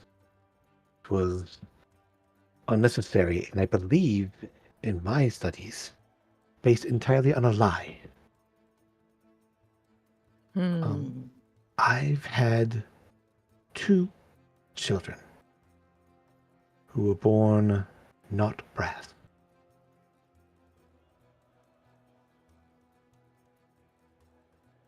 The urging of the clutch keepers was to destroy those eggs, and I refused. I knew they couldn't be kept here, but I did make sure that they were taken away to safety. I wasn't going to allow any child of mine, no matter what color or variation, would be brought to any kind of harm. Not for some vague superstition about the return of a long-gone queen. We're talking about that particular queen. I've done the readings, and yes, that's The Mhm. idea that she would return to the world, and frankly, if she wanted to, it wouldn't be through some hatchling here on the material plane. No. So I don't think that there's. I know others in the past have been more uh, believing in this superstition and these tales and this nonsense, but not me. They they are really believing that a child, based on the color of their scales, is inherently wrong or evil or whatever, is ridiculous. They are what they're grown to be. And so I do whatever I can to ensure that does not happen here. Now, the reason for this, I don't know. It's the reason for why it was lost in centuries. It's been a long time. This has been uh, a superstition among my people that this would be some sort of calamity brought about by this chromatic menace. And even with a low insight check there, you can kind of get the impression that she knows you're chromatic. Well, yes, because I told her. Yeah, you did. I thought you did, in fact, yes. She So had she's she had an inkling, That's and I right. was like, before we get off on the wrong foot, I'm Yes, just going to tell her. that's right. Exactly. So yes, a couple weeks ago, yes. Mhm, Um, mhm. so yeah, yeah. This is. Let me one check for her real quick.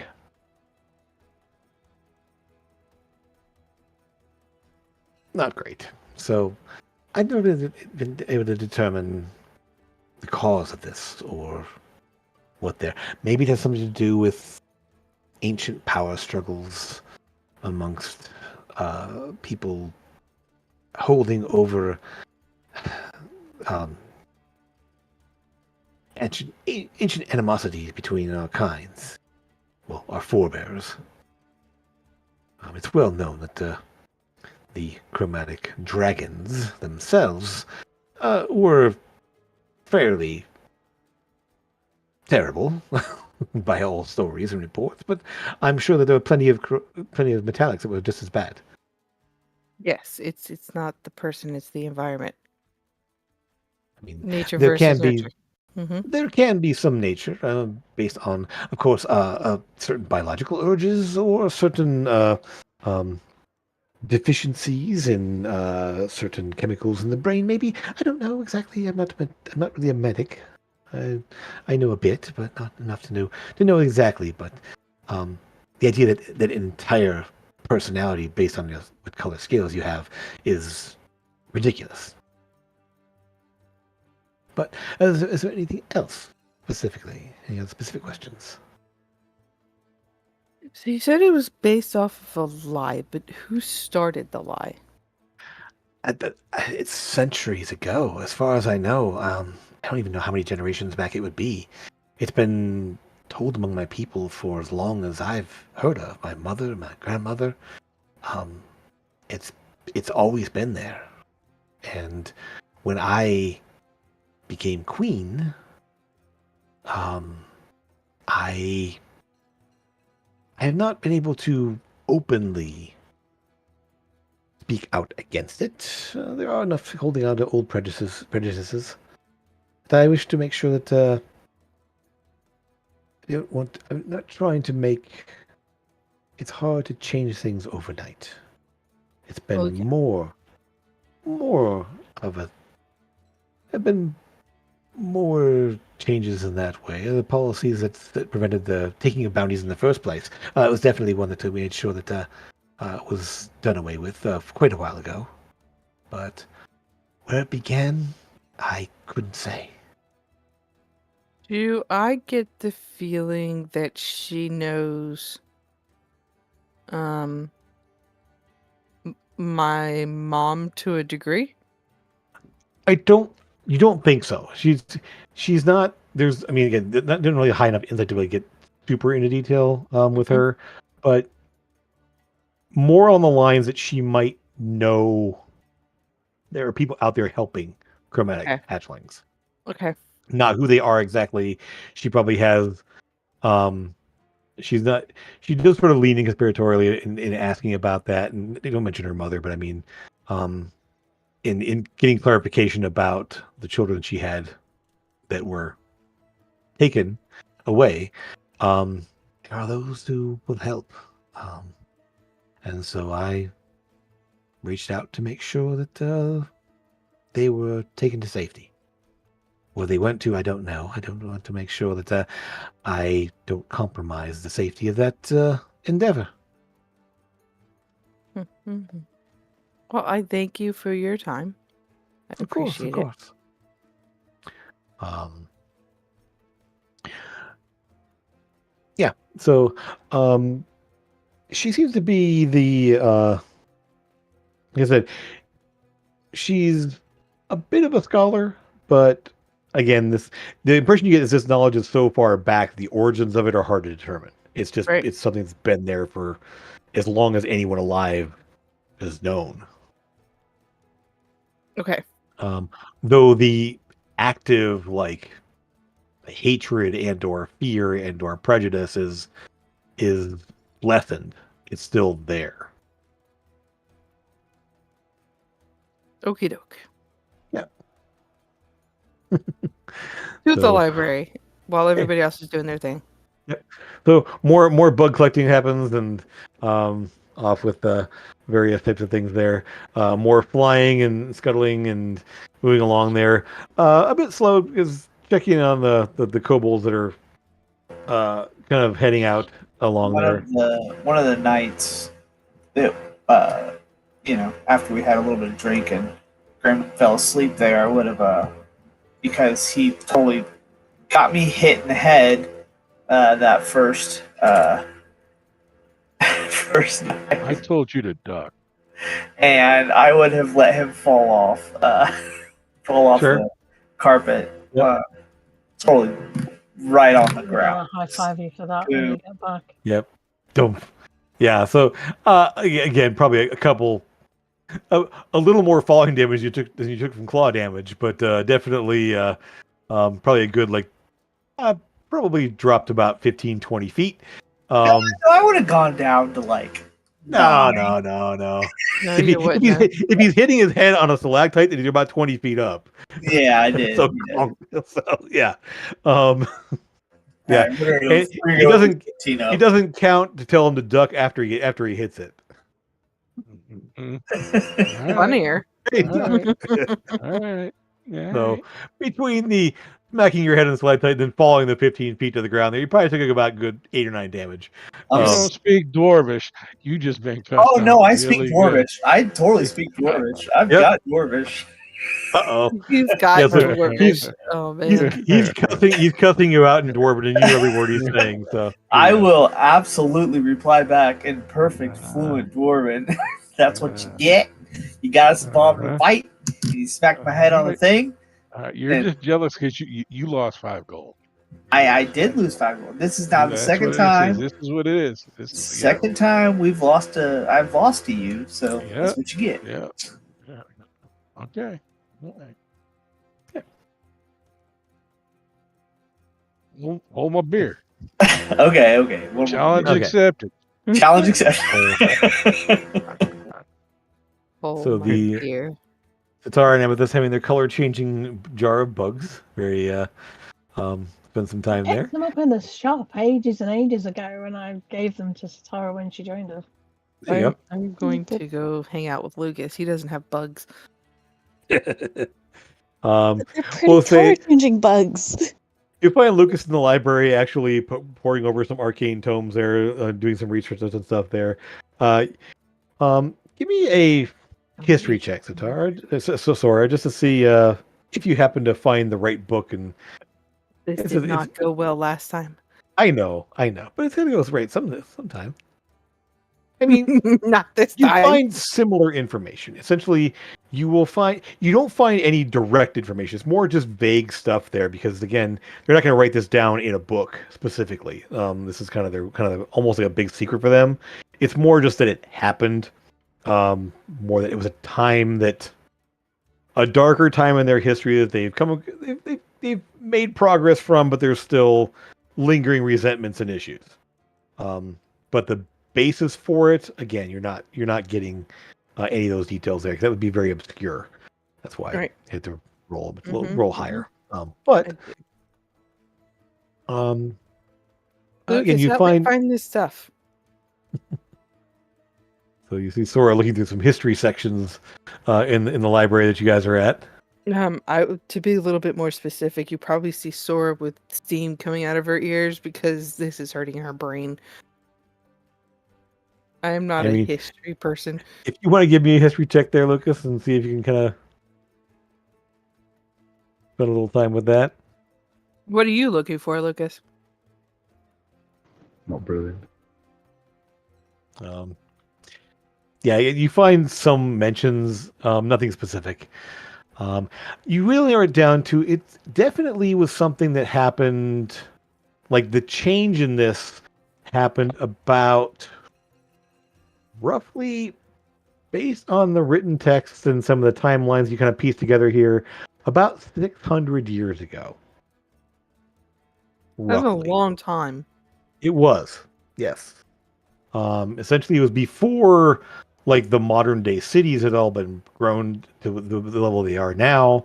I mean, the kingdom, the Zincrell, the queendom, was actually established, but it was definitely a different time, and you do kind of pick up that the kobolds had an uprising and had to be put down, but peace was made with them, and troglodytes were still a problem in the tunnels as they were being built and carved out, and so the tunnel, the underroads themselves were probably in the early stages of being built at that point. Okay. And there were noted in that time period there were gemstone dragonkin noted in there as part of the residents of Zincrell. Yes, as we were finding And out that people said they haven't seen them in and years. chromatic. And Definitely chromatic. at that time were. They were at that Okay. point they weren't driven out. So they see the few instances will say that there were no red or black dragonkin at that time period. No red or black. Nope, none. Now Which that goes seems back to the interesting. ancient formation of the dragonkin race in the days leading up to the calamity. The red and black dragonkin were not a thing because the red and black dragon said no. Mhm. There are now. Some you've never seen a red. No, I have not. Mm-mm. You've seen a black dragonkin now. Two of them, in fact, Related to one of them. technically. Yeah. So, yeah. Again, history-wise, again, it's there. There are some details, but not like the specifics are just not there in the books that you're finding. Okay, doke. Lucas, what are you looking for? I was looking into the Spectre Stone. Oh, I know nothing about it, but I will sit and pretend to pay attention to it. You will receive a summons probably late in the afternoon. You guys have been at this most of the day, off and on, throughout the time there. And Sitar and Amethyst, you will also get a summons as well. Berserk would like to speak with you guys. As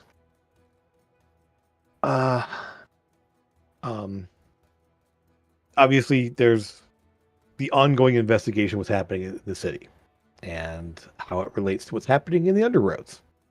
And so at probably around before dinner, it's before dinner time there, you guys will meet up with Berserk there. He will actually meet you at the palace, and using kind of a conference room, not the main war room type thing there, but it's sort of a conference room there. It's fairly not quite as grandiose and big deal there. But he will speak with you. You can see that yes, he has been healed and looks good, looks like less haggard and exhausted as he was there. He is still missing his right arm. It's just gone. And so you see him occasionally try to like reach for something and kind of like lean forward and go, oh yeah, and reach out with his left hand instead and pick it up. He's obviously getting used to that situation there. I want to tell him that Nils Pretzel might be able to help him with that. Well, I'll take your word for it. I think that there's a matter of, I mean, maybe. I will tell him about Danlon and how he helps him to get around and stuff. And just say, it's worth talking to him. Mechanical limb. I can check into it, maybe. I'm also commissioning some of our artisans. It's maybe some sort of enchanted type of thing here. We'll see. But yeah, I think I've been a long time since I've been in Port Oris, but I can maybe look him up and go and see. Like, been quite a long time. kind of lost in thought for a moment. Anyway, I'm glad you're here. I understand. I hope your friends will be back soon. I don't know if they're just unpredictable. That's not always a bad thing. Maybe for a soldier it is, but for adventuring types, I know it can be a bit of an asset. So, Predictably unpredictable. Yeah, I've met a few of those over the years. But the reason I call you in today is that I'd like to... The issue with our guardsman, the palace guard who disappeared, and I've now gotten reports of 4 guardsmen throughout the city having gone missing. I'd like to see if there's more you can assist with that. I know I get word that you've been asking around and finding out information, so I'd like to make it more of an official request to see if you could find out what's going on and maybe stop it. Find the people that are missing, whatever is causing them to go missing, to be stopped. The timing of things is a little bit too coincidental for my comfort, so I believe these things could be very well related. When I see the timing of this, it seems a little bit too obvious that there's something going on beyond just the undead in the tunnels. Those things that were leading them, they are wrong. I've seen the medical report as well, and the mental influence, the stunning effect, the domination, I watched it happen. So if there's people going missing, there's a good chance that they're related in some way. So I hope that you can find out more information. If there's anything my guards can do, they will definitely help. In fact, one moment, and he reaches down and pulls out a horn. It is a brass kind of a horn there. You can tell it's not magical, but it's just a sounding horn essentially. Wherever you're at in the city, if you blow that horn, guardsmen from the nearest post will join you in whatever's going on. They will come and investigate. Normally only used by specific members of the guard, but for this purpose, at least, I would like to make sure that you have backup for whatever you need. So you can slides it over to just over in your on the table there. Whoever wants to pick it up can. It's just a brass sounding horn, just a curved kind of thing. That's a Lucas instrument if I ever saw one. Sure. Yeah. Okay. Yeah. Because effectively, it will call in the nearest guardsman to assist you. Is there any questions you have for me based on what you've looked into so far, or? Don't we know about that pub? Are we going to tell him about that pub? You mentioned the Coldwain Yeah. Tavern, yeah. Well, then that's maybe a place to check. I don't know anything of it specifically. I don't get around. I don't spend much time in the city often. I tend to travel a bit, so have to see if what am I missing here? Um, so so yes, I feel that good place to look into at least. So, anything else? Any other questions? Anything I can do to help? I think I'm good. Are you guys? I will let you know that the royal alchemists are have been made. If you need any potions of any kind, please let them know. They have quite this pretty wide selection, and frankly, at this point, whatever you need, make a list, and we'll make sure it's provided. Obviously, within reason. I mean, I'm not sure what their current stores are for some of the more esoteric type potions, but things that give resistance or healing, I'm sure that they can provide things of that nature for you. And well, I think there's. I'm working on checking over our inventory in our armory to see what sort of things are usable for you. And frankly, I have one thing to give you now. And he reaches onto his belt and pulls out a metal rod, black metal, capped with silver and bronze and brass lily bands on the ends there. It's about 2 feet long, a good 1.5 to 2 inches in diameter there. It's a pretty solid looking chunk of metal. And he sets it down there. And this is definitely enchanted by the look of it there. It's an item I've used quite a while now. And frankly, for getting me out of this predicament and the things that I know you're going to be dealing with, this may be helpful to you. And it is a rod of disruption. What this is it will get you the ability to, as a bonus action, make an attack act like a mace of disruption.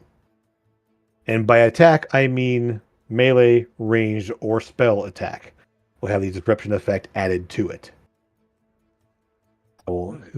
Depending on who wants to use it, I will add it to your character sheet. So let me know who that's going to be. But I will give you some time to think about it as we are going to break. So any questions you have for him or anything else you want to do, we will do when we come back. But with that, we'll cut out here for a little bit. Drinks, restrooms, all that stuff thing here. We'll see you back here in a little while.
And welcome back.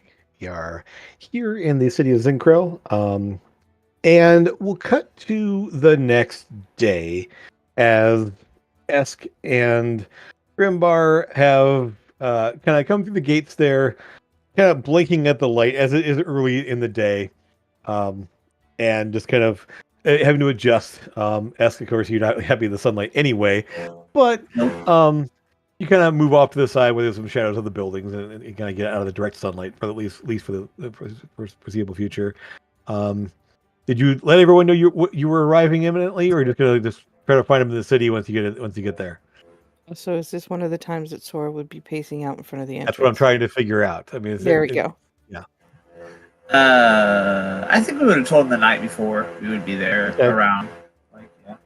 Yeah, so you weren't to the exact time here. So based on the fact that you knew they were coming back there, we'll say that Sora is there because it makes sense how much he's been pacing there. And so knowing he's going to be arriving, then as you come out there, you will see Sora standing there, arms crossed, staring daggers at you. Or in her case, staring warhammers at you. Yes. Warhammers in each hand as they are crossed. You missed me? No. Yes, was you it? did. Did you miss me? Yes, you did. How was it? Good. We saved many dozens of kobold, and were able to warn. Thousands and thousands of kobolds. He's a horrible driver, but we had fun. He said dozens. Is it dozens or hundreds of thousands? Somewhere in between. It's somewhere in between. Right. Are any of you hurt? No. Okay, you're gonna be when Amethyst finds out you're here. Just letting you know. Can I remind you that Sora knows exactly how many people were rescued because she saw them come out? Well, I saw blips of them as I was not there the entire time. Hailing those two as some sort of heroes. Well, no, the kobolds did not leave ahead of them. They're behind them. So the ones that are heading out there. So some initial ones did come out, but that was more the guys that you saved. You all saved there. The group that they ran into in like day before yesterday, basically, those guys are on their way, but they're all on foot, and so they're going to be back a little ways. So they'll probably be out later today, maybe this evening. So you kind of moved out ahead of them. And making sure that the way was clear, which it was. Again, other than the confrontation with the Wraith, there were no combats you had to deal with specifically, and even that, the two of you 2-on-1, it didn't stand much of a chance. I'll take my ring back. So some things have happened. How about that? It got stolen. It disappeared. So, listen, Grimbar, I might not be able to tell when you're telling the truth, but I also know that if I find out that you're lying, Hammer doesn't lie. I can tell you when he's lying. It's when his lips are moving. I give it to her. Okay. The other thing is we found some people are going missing still. And we think that it has to do with this pub that we're going to go check out, that we've been asked to check out by the guy that we just saved. General Berserk. Thank you. General Berserk. It's hard to say his name. The General. I'm going to just call him the General. So we're headed there. I hope you are rested enough to do so. Yes. Cool. Let's go. And then I'm going to punch each one of them in the shoulder. I would like to dodge. You can dodge if you wish. It is just a... Well, I mean, the size of your fist is like... Yeah, really as big as his big. head. Yes. Yes. But it's like your little sister's punching you in the arm, okay? It just so happens to be a really big fist. Uses her knee, though. It's more on your level. Or Esk is so small. Yes, he's tiny. Yeah. Like, so you have to kind of lean down to punch Esk in the arm. It's like, all right, we'll do it on the top of the head very lightly. Bonk. Don't do it Um, again. I mean, That's- do it again. Just don't be gone for days and do it again. Okay? Hey, you ready? Let's go. You can join us next time. Promise? Yes. Esk would then go into details about all of the cool fights that we had and the fun undead that we smashed, and the one gemstone that we totally smashed. You know, this was fun. See, this is why you shouldn't leave me alone. How I won money off of him again. Well, Again, yeah. he deserves it. Yeah. Let's go find the party. Where is the party? you tell me. Where you left it? So I'll probably just go back to the inn where we were sleeping. No, we were sleeping at the castle. Weren't Yeah, we? you guys are I in don't- your rooms there. I don't feel like being on babysitting duty, so I'm going to enjoy my breakfast. Babysitting? Relax before we set off. Who are we babysitting? These two freaks. Let's We are go back not to the freaks. castle. Rude. We need to give a report, anyways, don't we? Yeah. Why don't we go in there? Magic items. So you guys are able to kind of eventually, you lead them back to the palace where everyone else is. Mhm. And I Find kind of roll up the magic carpet and hide it in do a stealth check to see if I can hide it in. Please Sora's piss back- Amethyst or, off more. Please do Sora's that. backpack. You can. Yeah, you can. Because my You- whole 10 is gonna make me not Yeah. see it. So you good. you slip it into Sora's pack there. It's just kind of stuffed into the base of her pack there, kind of like a bedroll, and the way it's Mhm. rolled up there. So Sora doesn't seem to notice, but it's on her. It's on her now. Mm-hmm. Yeah. So you guys arrive there, and yes, you see the two of them arrive. No worse for the wear. I mean, other than the fact that they've been like trudging around tunnels for 4 days, or flying around tunnels for the most part. A bit dusty, a bit dirty, a bit grimy. Definitely need a bath and some cleanup and everything else. But they seem to be uninjured. I go hug the tabaxi. You guys I survived! Yay! I hug him. Did you miss me? And rub my trail dust all over. The Tabaxi did Look. not consent to physical contact. He marked you. That's gross. I'm going to go shower now after I've got my magic items back off you. Yeah, I tell where her is the that- carpet? You might want to go um, wash that beard. Stinks like something died in it. Where's your carpet? I don't know. I think we left You it tell in me. there. I like to imagine that kobolds do the like, what is that? Like sand Yeah, bath I give everything stuff. back up. Oh yeah, absolutely. Yeah. I Yeah. would love to see that. Yep. Sora probably just spin around in circles. Where is the carpet? No, I give everything back. I take it out of your backpack and stuff. I'm not going to cause an issue. So Yep. I really So- want you to piss Amethyst off. I really As want a- you to. But like in the meantime, I like the picture where Amethyst is like just daggers glaring like, give me back, Yeah. give me back my carpet. I'm done with you. Sora's mad because she didn't get to go. Amethyst is mad because you went. It's a difference. Disappeared for days, meaning we had to stay here and wait. You missed Lucas's birthday.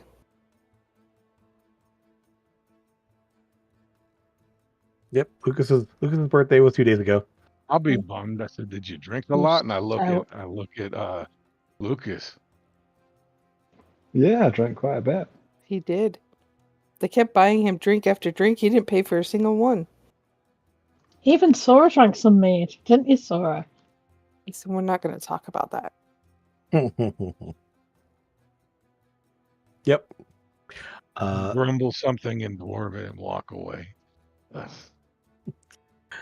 We Get had some- cake, can go we get had some pie, hot food. we had steak dinner. We had such good food and drink. It was great. There was Ask would- music. There was dancing. Ask would go give the report to the general. Sure. You got let me hear it. Glad to know that Kubriak is also patrolling, and a little bit sheepish that they were better prepared than he was specifically. And actually, you will find out he was unprepared. It's just more on the lines that they had some bad luck and that people got taken out. That before they could, so like when your cleric gets killed in the first engagement and you don't have a way to raise that cleric because the cleric was the person to raise them. Yeah, bad luck. Unfortunately, he'll actually let you know that their encounter, the wraith cornered the cleric and killed him before anyone could stop it. It's like somebody doing stone shape on you, getting you behind a wall and then dying before they can get you back out from the wall again. Yes, that was unfortunately. It was sad. Yes. What you need in that situation is somebody like Sora. I mean, I go through walls. No, as I said, we did want them to come through the wall. That was the thing. It's unfortunate we couldn't get out at that point, but we had nowhere to go. They had us trapped. So we did our best to hold out as long as we could, but and unfortunately our little kobold friend was dominated and went out on his own. Right. He crawled through the opening that he essentially made an opening and crawled through it and then got ripped apart before he could resist. Poor guy. Well, you're home now. Yes.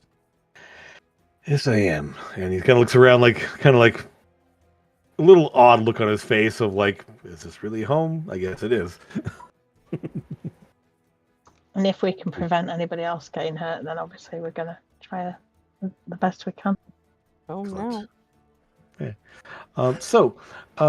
Yeah, you guys were able to get cleaned up, figure out what you're going to do, kind of make a plan. You do know a place to check out, at least. With that, you head over to the looking at Zincrell in general here. Effectively, again, on the way, the little kind of this bay here where the palace is here. The foreign section of the city, or the visitors section, as it's sometimes referred to, is over on the far side of the bay here. You know your airship is parked there, and you checked in with them, assuming you probably have.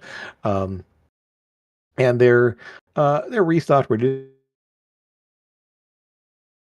real issues or problems that you're aware of. Drazir is still there. Has been spending time with some of the crew, and basically actually captain checking in with the captain there will tell you that Manuel is getting Drake writing lessons. he hasn't been enough time up in the ring. He's been able to ride on a flying creature as well. So and he has no fear of heights, so he doesn't have a problem with riding on a Drake. Yeah, you guys are able to head over in that direction, kind of following the curve of the city streets around to the far side over here. This tall building right here is essentially an embassy of sorts. From what you can tell there, where basically it's almost like more like a visitor center than it is an embassy. Although there are like ambassadors from Zincrell, from Stanor, and from some of the and in Agiris, they do have some people that stay there and act as sort of ambassadors, but it's not officially a single embassy. It's more where people from various places will meet there, and they're people that like other Silver Dragonkin, other Bronze Dragonkin would come and talk to the ambassadors there and meet up with them and check in with them and everything else. But finding the region they call the Sparks Row, essentially, as it's fairly obvious, and there's tends to be the buildings are a little blockier, um, and have sort of that bit of an ozone smell to them, as you kind of figured out from standing when you were there. Esk would find one of those like hat vendors, Mhm. and because the sun is just so beating down, and Yeah. would buy one of those like big like rice farm hats, Sure. like big Mhm. big old things. Yeah. So buy one of those big old rice farm hats. You'll find, it's actually kobolds in general. If they're out in the daytime, they're either like fully covered up with their hooded cloaks there, or wearing some sort of big hats there, or just sort of like waiting in the shadows and kind of like standing outside of the main thing there, kind of Yeah. grumbling as they move out into the sunlight, and then kind of heading off the kind of catching their breath, kind of doing a little like leapfrogging in shadows and stuff. For the most part, there's a couple kobolds here and there that seem to be okay. They're kind of walking around. So you spend enough time at it, it just kind of gets easier for you.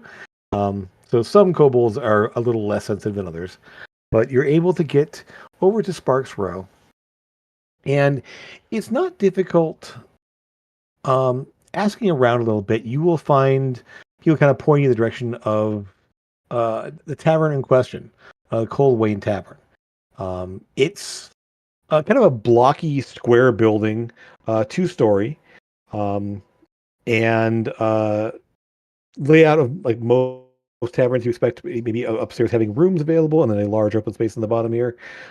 As you approach, the doors are closed but not locked. You're able to go inside. Anything else you want to do before you head in? I will give my inspiring speech for everyone. Yep, you have plenty of time there on the walk and everything else. Yeah. Is this the bar that everybody was going to that they think was disappearing? This is the one that was mentioned at the palace guard had talked to other palace some of the other palace guards to go to this tavern at some point. Okay. Yeah. And there was also an issue, Lucas found out, with them no longer ordering alcohol, like which was causing some weird supply hiccups, and as customers were not ordering their normal orders, and so things were backing up and causing some issues around that. The place looks not very lively.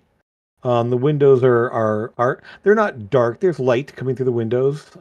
They're on the outside, they're not boarded up or anything else like that, but they're kind of that thick frosted glass, or almost like a frosted amber colored glass. But you can see that there's light coming through them. But you don't hear sounds. You don't hear anything else. You do all get your temporary hit points from Lucas. There's the 19 temporary hit points. And she marked those on there. Is there anything else you want to do before heading in? You said the doors are Take- locked, right? I mean, yeah, you don't see anyone coming and going, but I mean, when you go in there, they're not locked. You're able to go in. So Take a real good hard look around outside. give me a perception check if you're looking for anything, or investigation, depending on whichever is higher for you. Yeah, for the perception of this guy. I'll cast guidance on. Okay, That everybody or just that's one person there. Give me a D4. I assume you went on Esk. Yeah, Yeah. 19. Unfortunately. Okay. Investigation and perception. The two of you kind of glancing around, looking around, kind of studying the place there. The place looks fine. It doesn't look any more run down or shabby or anything else from the rest of the place. Lucas, Esk, you see, what you'll notice is it's not crowded around here, but people are definitely avoiding this place. Not like actively, but it's like there's no one like crossing the street, like walking along the street where the tavern is. Walking the opposite side of the road. They're not walking on this side of the road. There's nobody hanging out or loitering around the building itself. There's someone is over there. You see a kobold in the shadows over there. Nobody's hanging around this building. It's sort of like, and it's not so much that they're actively avoiding it. It's just they're not like looking in fear at it and moving away. They just seem to be like not there. Like all the other buildings around here have people like walking in front of them, walking by them, loitering out in front of them. This one does not. Would I think it's like a subconscious type? Maybe it's hard to say exactly. Do I feel any like magic-y stuff happening on with it? Don't get any sense of undead or fiends or anything like that. None of your paladin senses going off. I meant Arcana, but yeah, okay. Well, Arcana. I mean, if you, I mean, it's not so much a sense you need to detect magic for that. It's what it detect magic. Do I have It- detect magic? Do I detect any obvious signs of the void in Give me a anybody perception nearby? check or investigation, whichever is higher for you. By perception, if you're wisdom based. I have it. I just don't have it prepared for today. Okay. Mm-hmm. So, Tora, you don't sense anything from people around. However, it's more like the building is just not like you don't see a person over there across the street. Fine, look at the building over here. Nothing, no real sense there. You kind of like look at the tavern, and it's like your perception just sort of like shifts past it. Like you really can't get anything from it. Like the building, you kind of like focus on it, and it's just like nope, nothing there. And it's more like you're trying to force your perception. You're trying to force your senses to latch onto this building and try to detect something from it. It's just not working. That in and of itself is a weird thing. Yeah, And that's something you've seen before. I'll tell the others what I experience. It's kind of weird. It's like this place doesn't want me looking at it. Lucas, that was very similar to your scrying attempt. Like something about Yeah. the place kind of shunts it away or makes it hard to latch onto.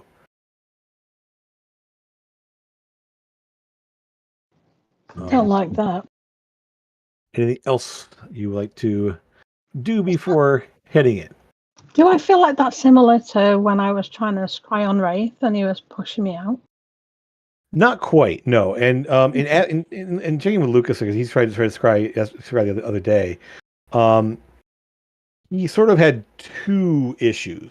Like he was trying to push through like some sort of fog or mist or something was just kind of like making it hard to see it, but then he got pushed away from making a connection. So that part of it makes sense. But there's just something about maybe the location the guy was in that made it hard to latch onto. And now seeing this place, you kind of see probably the source of that interference. And we're in the middle of broad daylight. Oh, it's broad daylight. Yeah, Mhm. it's like mid-afternoon. Yeah. Yeah. You guys got in this morning, cleaned up, showered, checked in.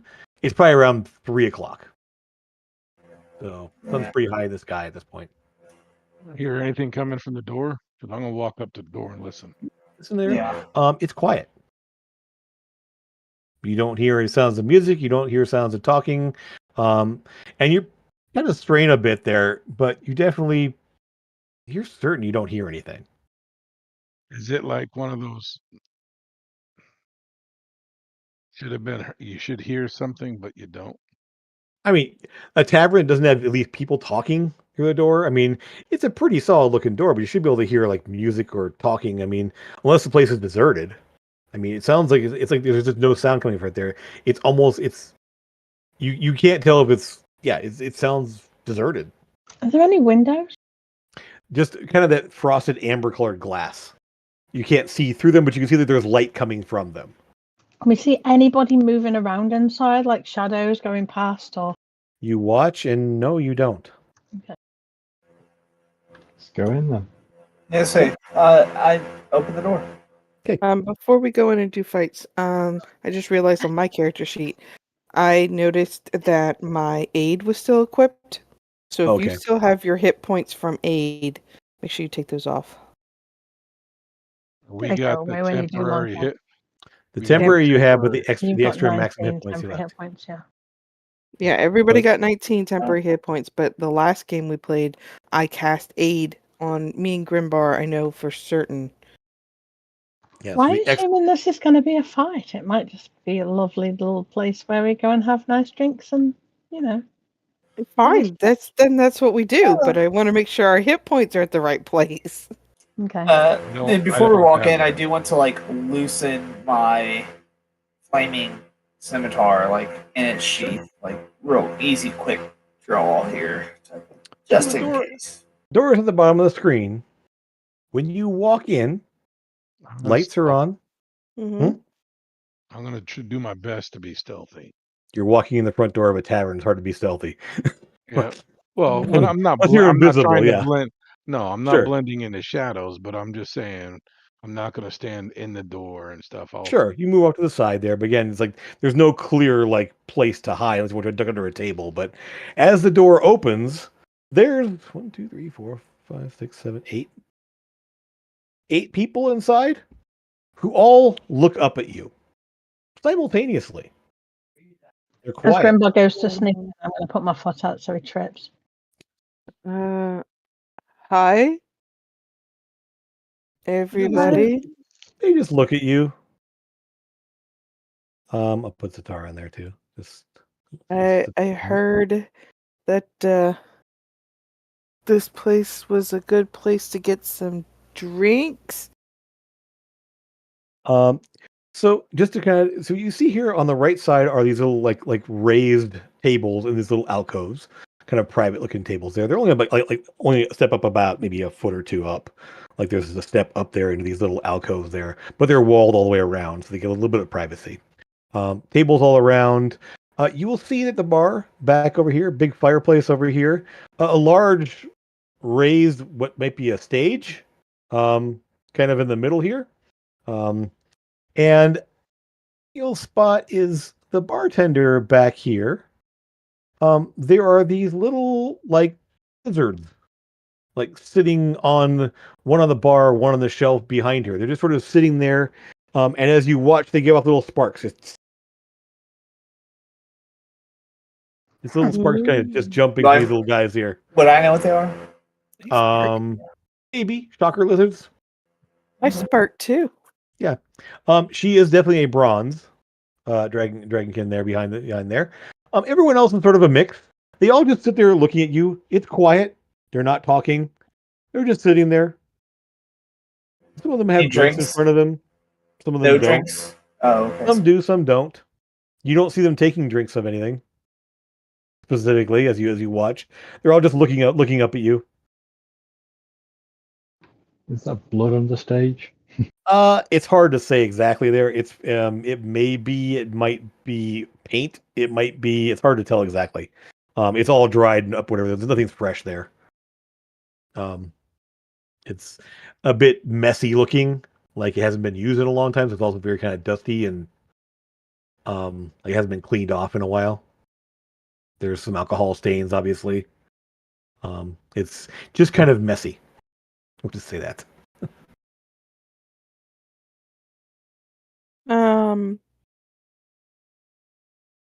I guess I'll go up to the barkeep. Sure. And- As you move through there, Uh-huh. you'll see that the ones over here are all kind of looking at the front door over here. As you're walking by, the ones you're walking by will all just sort of watch you walk in that sort of simultaneous turning their heads toward you as you walk by, just silently looking at you. That's creepy. You approach the bar. The two little shocker lizards just, and they're kind of kind of.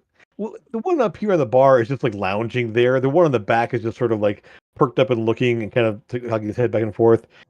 The bartender looks at you. Okay. Mm-hmm. What can I get ya? Milk. Sorry, we're all out of milk. Mead? What? I can Right? do that. I can do that. And she reaches back to the shelves behind her, and just without even looking, really, she just reaches back and like pulls a bottle off there, sets it down, pulls a mug out, pulls a kind of a clay fired mug of some kind, little squat thing about yay tall there, and glugs in some drink there, slides it across to you. Can I tell Isn't that it's mead? tankard the word you're looking for? No, it's a mug. If you've seen a mead cup, it's a clay fired like cup about yay big, like a tumbler. Um, can I tell that it's mead inside of it? Yeah, Having mead last night. You give it a sniff there. It smells like mead. Okay. Smells kind of sweet, honey like. So let me ask you something real quick, Mrs. Barkeep. That dragon fire drink is that what it was that I had when they had to tie me into a balloon? Dragon breath? That was Dragon an old breath. It was in an old Karoon, but I'm gonna ask about it though. I had this really tasty drink in this other place, and I was wondering if you guys had it. see, I know exactly what that is. Oh, man. I'm looking around. Are these the people that have been missing? You're not sure exactly. I gave you the names, by the way, Ask. Yeah.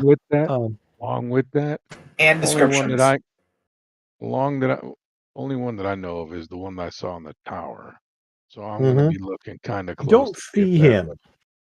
Yeah, you don't see him. You glance around over here. Let's see here. Who's back here yet? Amethyst. I'm gonna Amethyst, did you go inside or are you still hanging outside? I'm waiting out. I'm going to cast detect thoughts before I step inside. Okay. I'm gonna turn around and I'm gonna say, "Oh, Grimbar, I have you some free ale." Oh, how much for the ale, by the way? Mead. 2 silver. Okay. Is it free? It's Or are free you from paying for it? I paid for it. It's free to you. I can't see you because you went stealth. What are you buying? No. for? I just kind of went in blending in, but I'll go in there and find.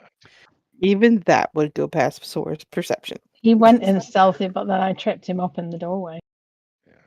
Amethyst. As you step in with the thoughts active, who are you looking at? Or who are you focusing on first, I should say? First person I'm going to focus on is this one over on the right side, down in the corner on his own. Just kind of move over that way. Okay. Move over. It's within 30 feet, this range.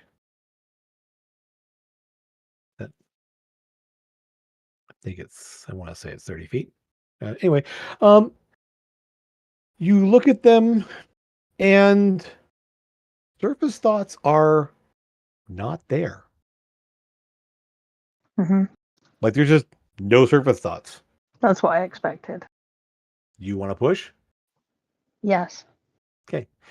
Give me a actually, no, it made a save. Go ahead and give me a will save. Wisdom saving throw. Ask read your chat. Oh. Okay. No, Ask will not have one. I would say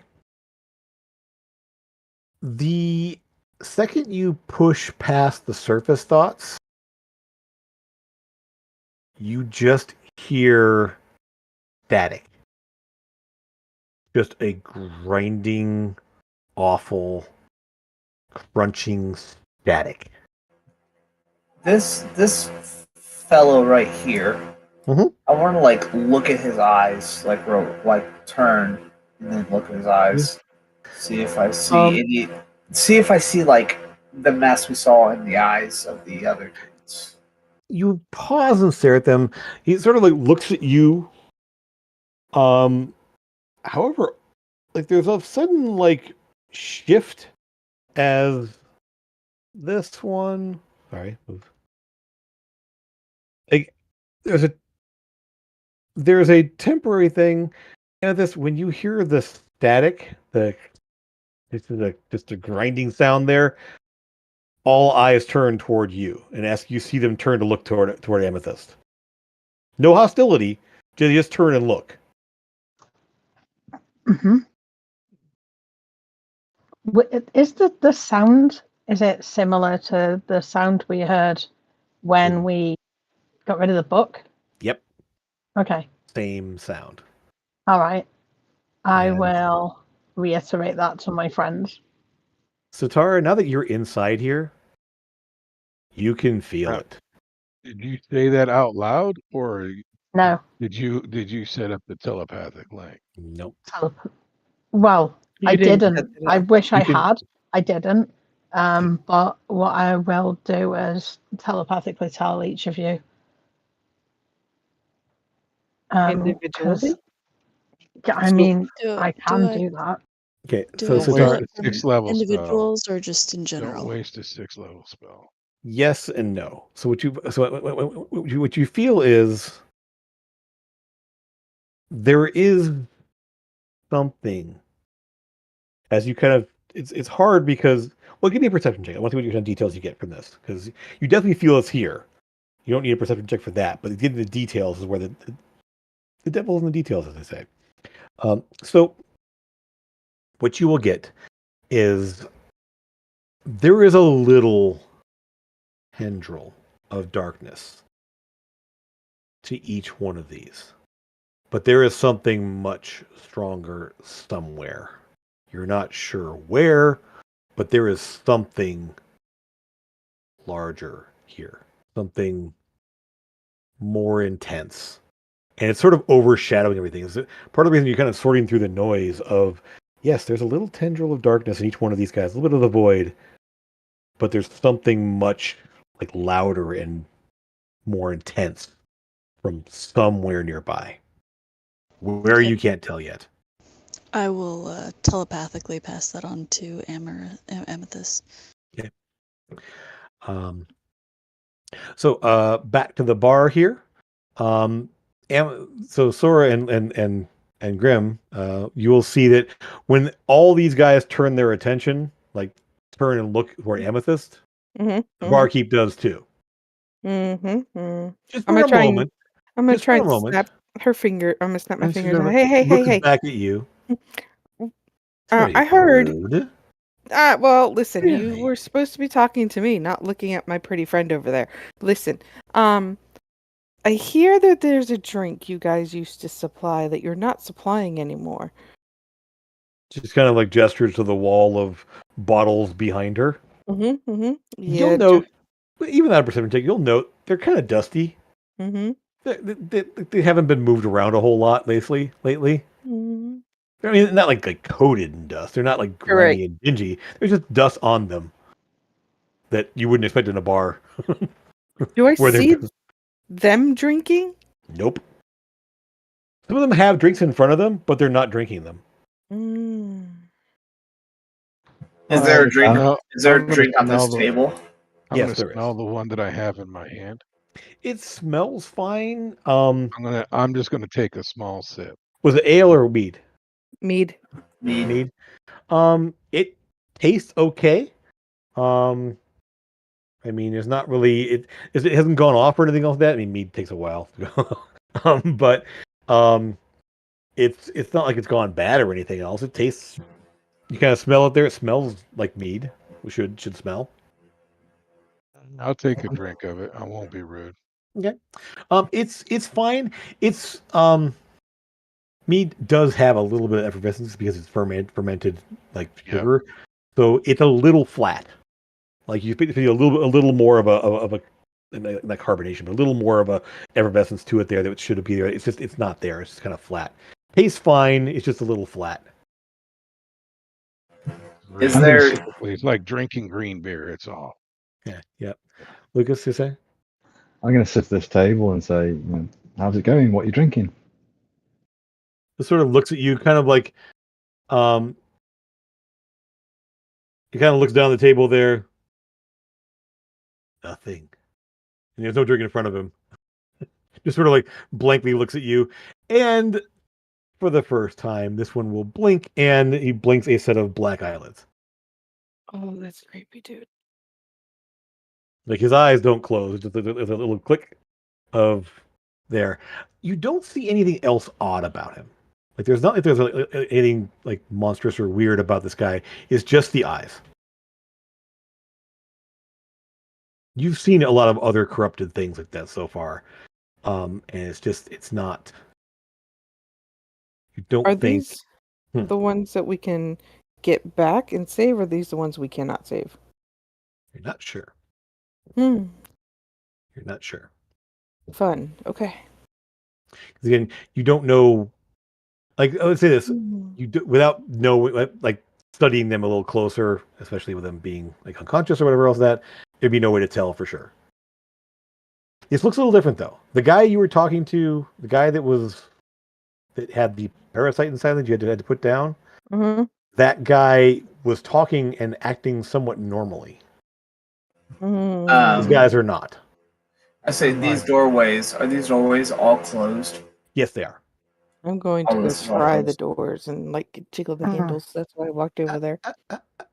The bartender's like, nope, nope, nope. Not allowed back there. Only for the staff.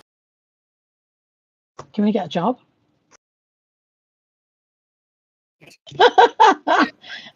I live there, Nance. I live there. Twice tonight. Potentially. I don't As like a strict entrance examination.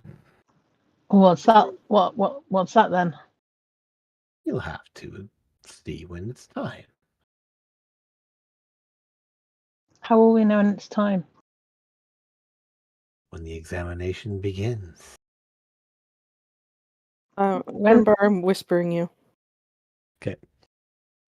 Um Damn it. So, Sora, the little guy here, when she goes, this guy just sort of like raises up and goes, and his sparks start jumping off of him. And I will Right spark here. too. I mean, You know, when I get all excited, my sparks happen. Uh-huh. it sort of like hisses at you and effectively like acts like it's going to attack you. Oh, it's a And, kitty. Okay. It's a lizard. It's a shocker lizard. Like literally blue scales, and it's like little electricity sparking off of it. And it hisses like actual like lightning, kind of like electricity plays around its mouth, wraps around the back of its head. How did you mistake that for a cat? Have you ever seen a no. cat? I mean, outside of you. I mean,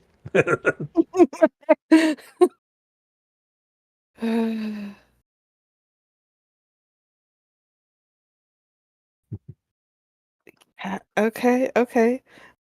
I'm still very excited about this thing. Amethyst, you'll note since you were over here, you kind of glance and give you guys a look here. This guy right up here, now that you're around the stage a bit more, is wearing like a white outfit. He's very kind of like a baker's outfit, essentially. Okay, This one here, that's a baker boy then. maybe. Mm-hmm. You'll find that as you're moving around, there'll be a little more like it's a little bit. I hate to use the analogy if you haven't seen it here, but effectively, like occasionally, it's like as this person moves, the eyes go there. As that person moves, they look over there. And it's sort of this little like almost like a jump cut of them like looking at each person that moves. Mm-hmm. If more than one person is moving, they'll settle on one essentially. But you'll notice that especially these guys here, and the ones over here, they all tend to focus on the same person at any given time. Do we notice any of them being guards? Any uniforms or anything? The one up by Esk right here has a build, is very muscular looking build. They're not currently in armor and you don't see weapons on them. But he has he definitely has the physique of a guard, essentially. He says, and Esk looking up at him there, he's got some scars, like he would be. He's seen some combat. And Esk would walk up as Sora walked away, and ask, "We have been searching for some people. Have you seen?" And then I'll say the name of the person I cannot remember at all that is missing. The one that either Tyrek or Gila are the two names that you definitely have for sure. Yes. And you see just flat look down at you. Yeah. Like looking over the bar down at you. No. Insight not. check. They're not Sure. there anymore. They don't have any. They I don't have know. any. I'm just like waiting thought. for it to kick Like- off, but we're trying to. No one is making any hostile maneuvers. And you don't see weapons on them. They're not like currently carrying weapons. I mean, I take that back. Like they might have like a dagger on them or something like that, but more like a belt knife kind of thing. Not even like a full on dagger, more like a belt knife kind of thing. 15. You think that that's probably. I mean, they don't seem to be lying. Like they're not like it's just a flat no.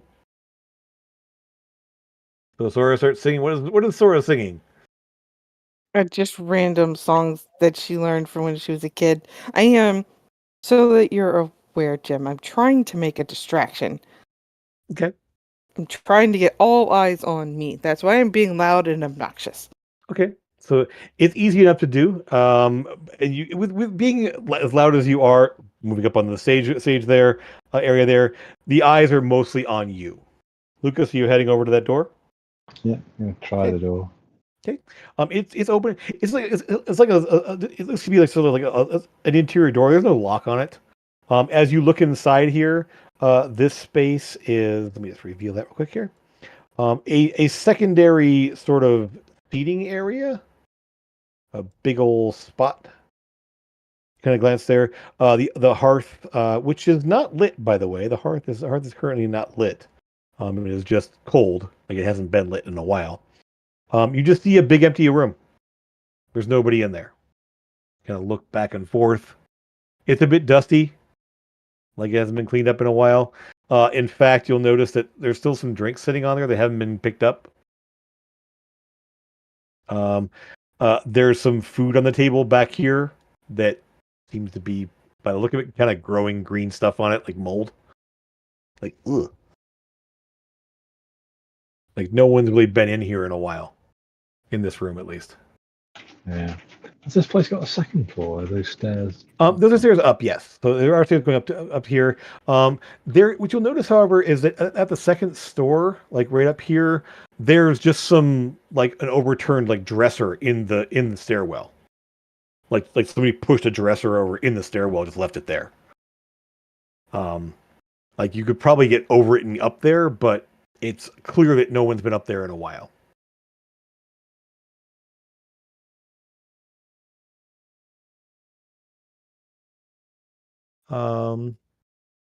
Okay. So with Sora drawing attention there, most of you are able to move around. If you kind of move slowly, you can kind of move around and not really draw attention unless you get too close to somebody.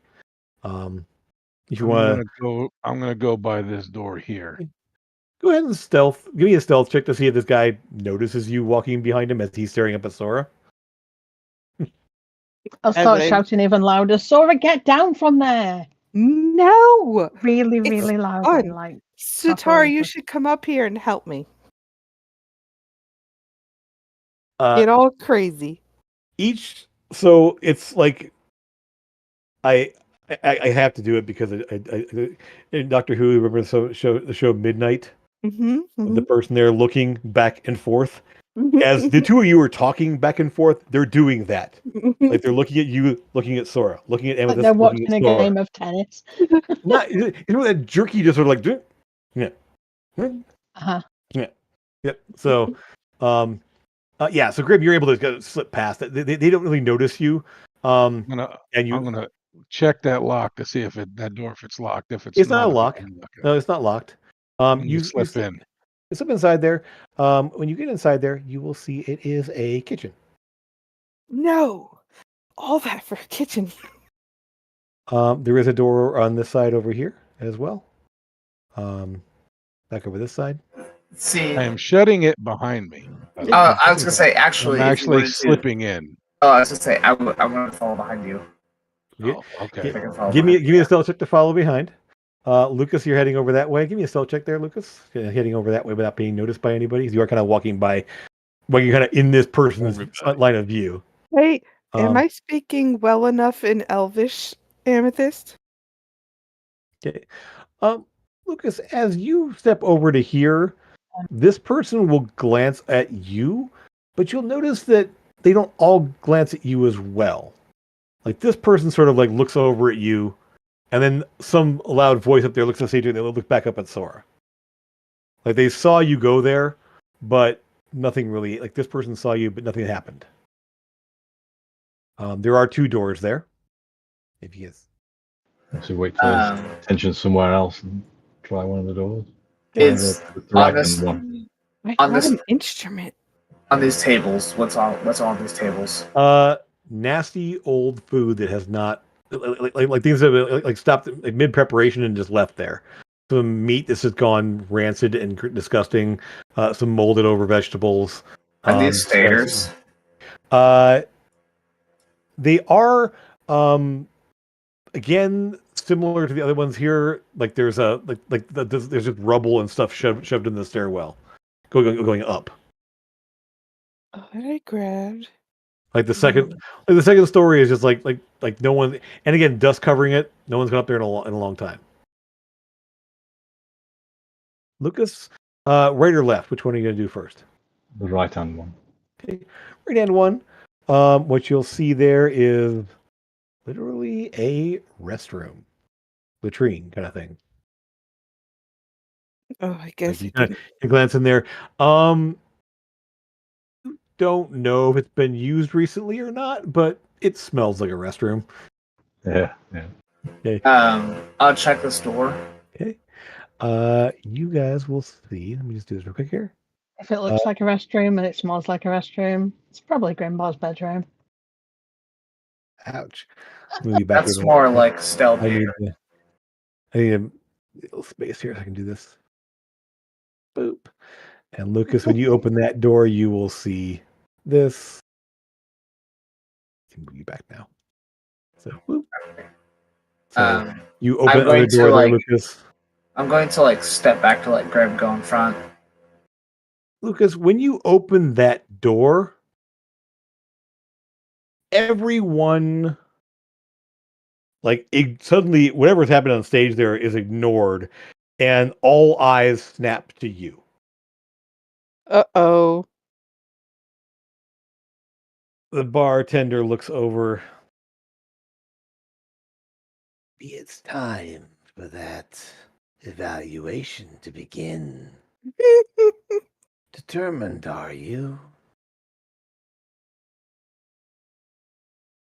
That's not the restroom. Is she saying that too? She sort of leans out over the bar and is saying it to Lucas. Mhm. Is that I mean, not the she's looking over restroom? it. She's looking over there. Not the door you're looking in now.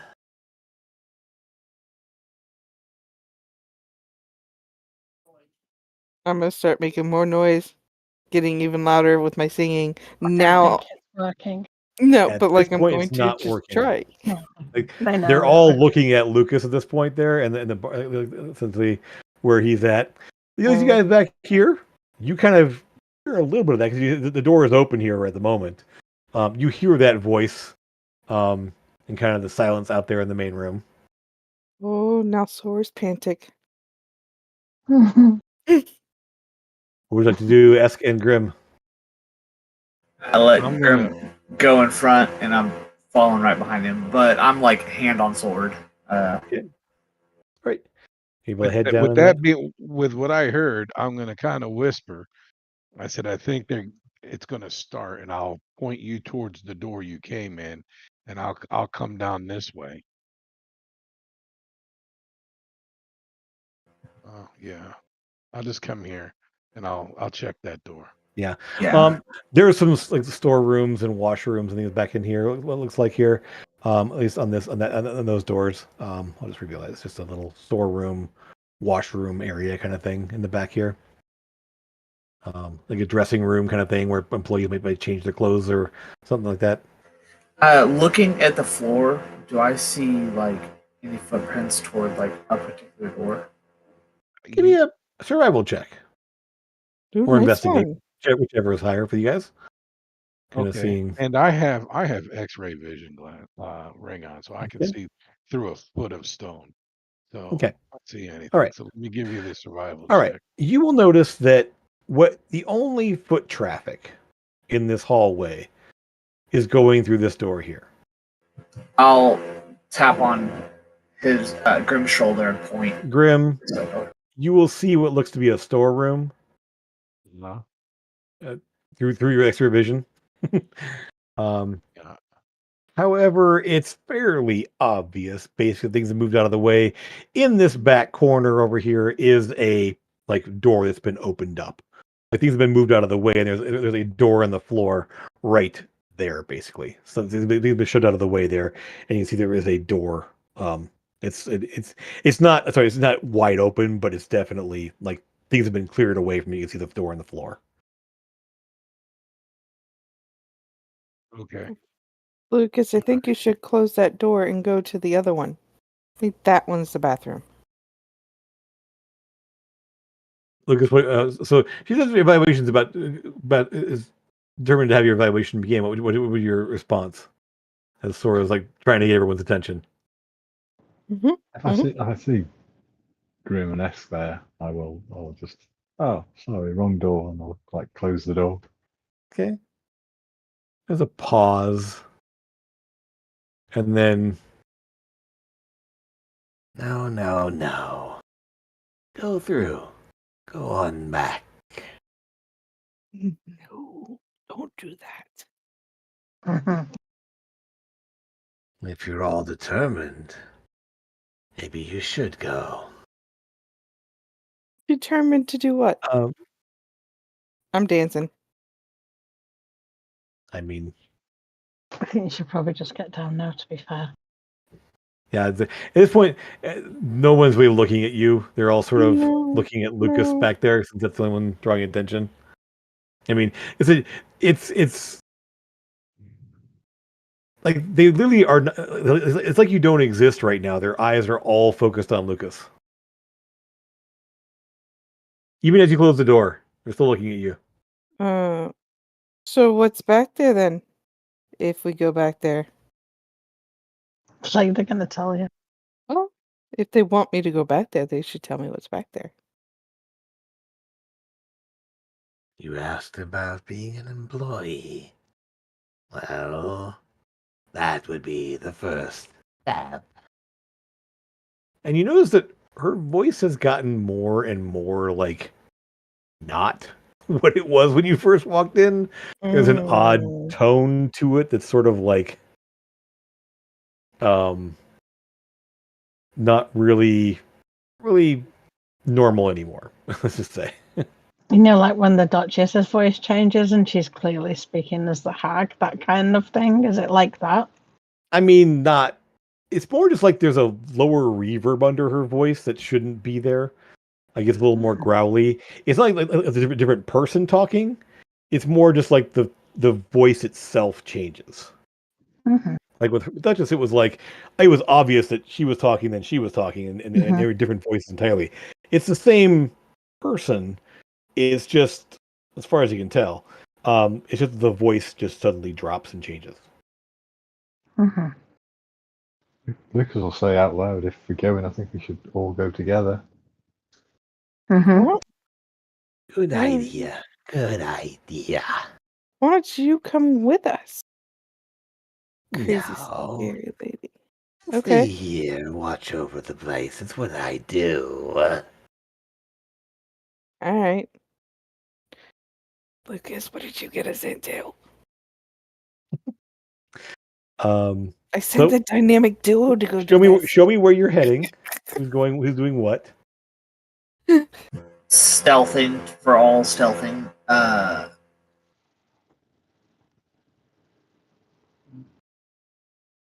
No. Grim. I want to look down that. You go over there and you lift away the door and you see stairs going down to a basement. Oh, it's always a basement. Yeah, isn't it? So Tara, as you walk toward there, like as you're moving across the room now, it's sort of like it's almost like a triangulation. Like you realize that the source, the strongest like presence that's here is right below here. As you're walking around, you can kind of see it's down and well, pretty much underneath here. I think the void is under the stage. I know a faster way to get down there. Does this look like it opens or anything? Not that you Like, can see. No. I mean, you want to go there and try. There's no obvious like trap door or anything else on it, but I mean, it's. I mean, if you want to like try to study it, look around, maybe.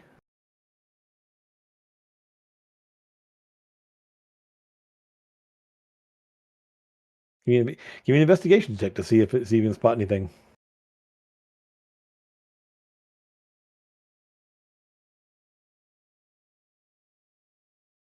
Oh yeah, sorry, I was seeing something else there.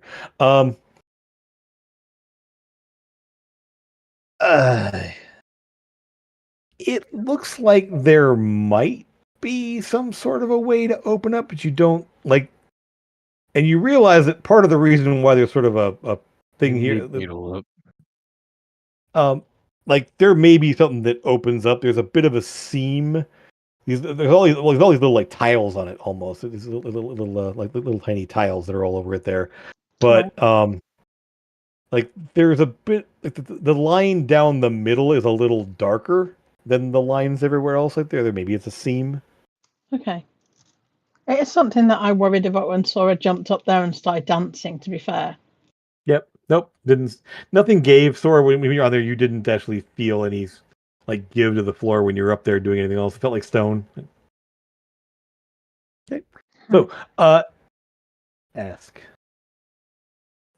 Yep. Like you're looking down there, and you see, again you see stairs, but there's just this like low, No. continuously grinding sound. It's just sort of like it's almost like just claws on stone. It's like the scrape of like a pick across smooth worked stone. It's like I'm going to look back to Grim and gesture like, come on. okay. Yeah, Um, not Grimbar. well, you went why kind not? of okay. Lucas, you see them there. You can kind of see you hit in there. The three of you back here. What do you? What's the plan? All gonna head down. Yeah, I'll stick together, definitely. Okay. Esk, you'll be the first one down there, but you'll all end up being in the top right corner up here.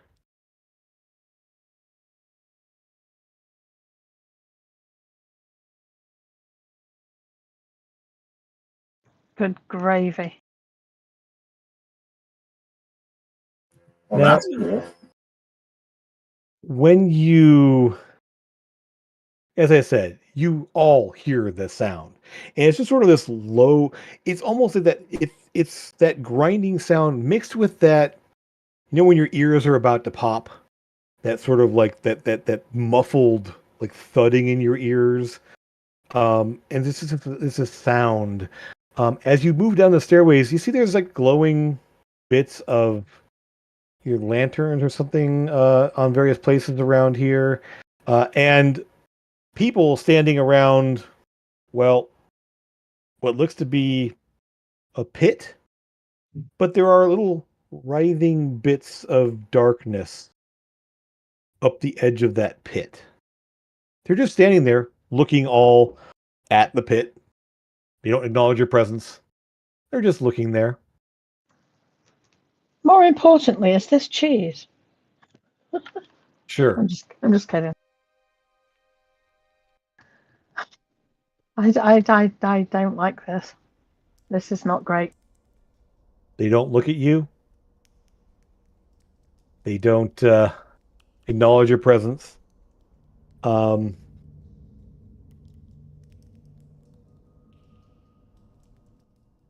There is obviously foodstuffs here. Some of a lot of it's spilled.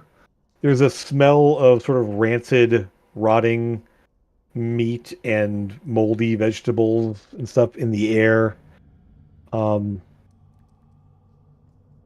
There's just this. Can I move in? Yeah, you guys can move on down. Okay. Hey, Um, Mr. Dude. What you Mr. Sora, doing? Yeah.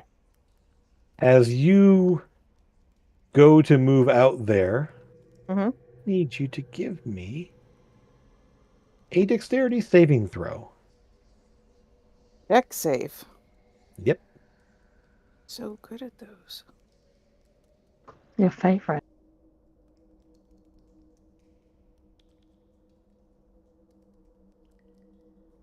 That wasn't too bad. Not bad at all. Not quite enough though. Of You course it's not.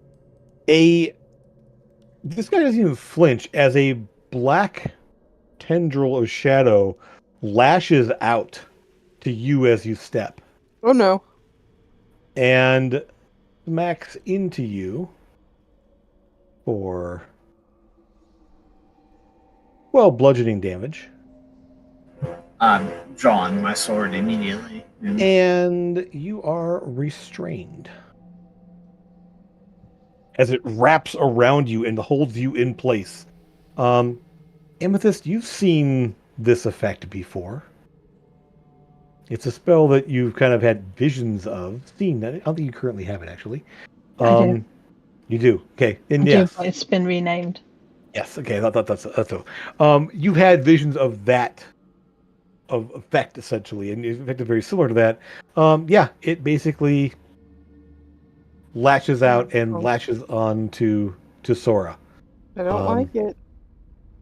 Let's have you guys go ahead and give me initiative checks.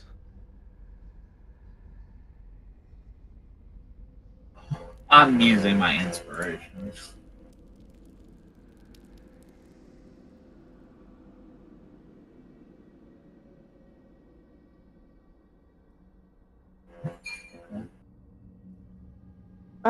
Jim, remind me, Mm-hmm. restrained, does that mean I can't attack the tendril? No, you can choose to make a strength or dexterity check in order to free yourself on your turn. You cannot move, and restrained is attacks against you have advantage, and you have disadvantage against attacks on anyone else. Okay, so I can still attack it, just it would be a disadvantage. Yeah, you don't know what Or it I would can do. use grapple to try and get out of it. Strength Just, save. yeah, Okay. strength check to get out. Gotcha. I hit the initiative button that's up here in purple, or go to the You're web already page? on there. Yeah, you're on Okay. there. Either Yeah. one works, Grim. They should either work. Oh. Either or should work. Yeah. Okay. All right. I Yep. wasn't sure if the purple one showed my bonuses or not, but that's fine. Alrighty. Does the same thing. Okay, so in initiative order at this point here, Esk, you see Yes. Thora get lashed out by some black inky looking thing, and from Thora, from your point of view, you can see a little bit over into the lip there, and yes, there are glowing reddish orange eyes in the mass below there. Lots of them? Yeah, quite a few. Yeah, there's a lot of them down there. You don't see any movement or shapes down there. You just see the eyes glowing. I just said there's a lot of them. Okay. Could you change mine back to the 16? I hit the other one and sorry. Sure.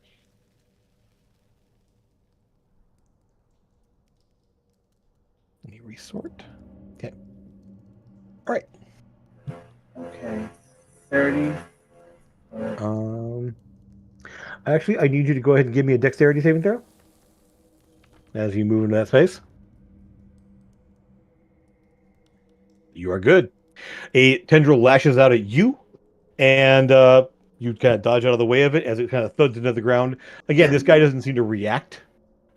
He just sort of it just lashes out past him and thuds into the ground right next to you there. And yeah, you just dodge out of the way of it.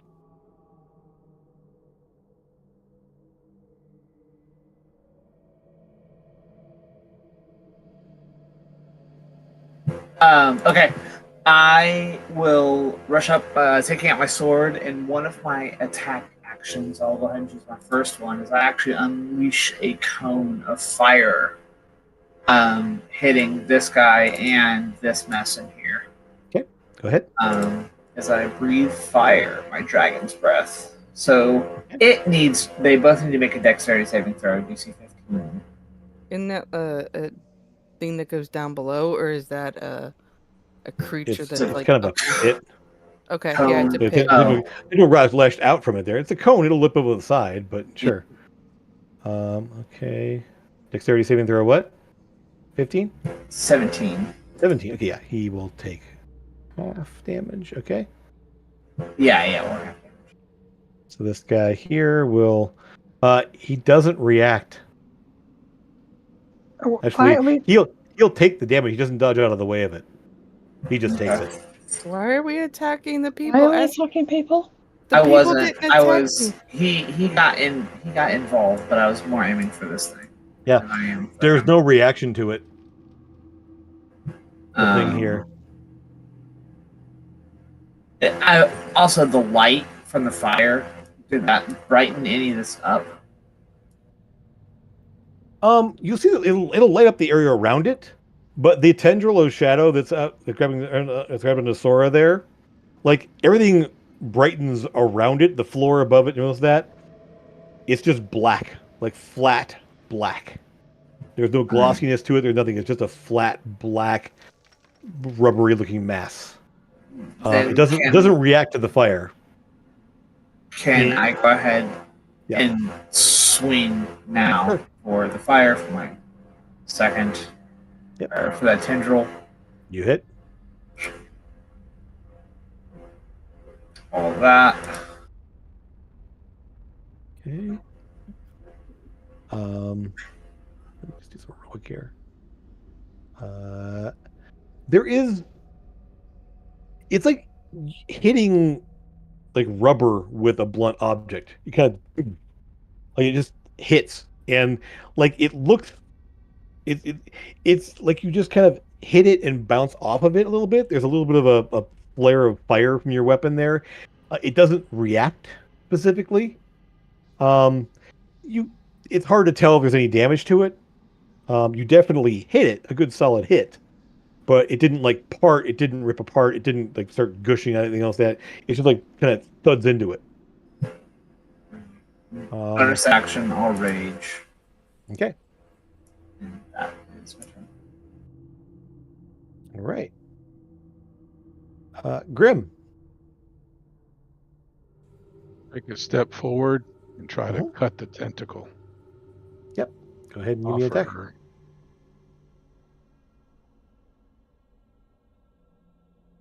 There's no sneak attack. He's just like trying to stab into a mass. Trying to really, there's no sneak attack. A thing. That's attacking player character. Right, but it doesn't have like eyes or mouth. You're just attacking the arm, like an octopus. Amethyst, Lucas. Actually, it's Satara at the back there. You can see, watching what's happening there. They're attacking a spell. They're not attacking they're attacking a living thing. It's a spell effect. Yeah. I will say that as well. It's You looks like kind of advanced black tentacles. Yeah, effectively, you do gouge your dagger well into it there, and with the critical, you just jam it into there, like scraping along the tentacle there. Thora, give me a strength check, Yep. as it does shudder a bit when the critical hit digs into it a bit.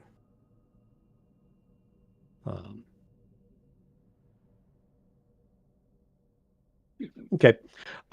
With a 20, that will be enough there. You kind of like it's like there's a vibration of the whole thing. It doesn't rip apart, it doesn't come apart, none of that.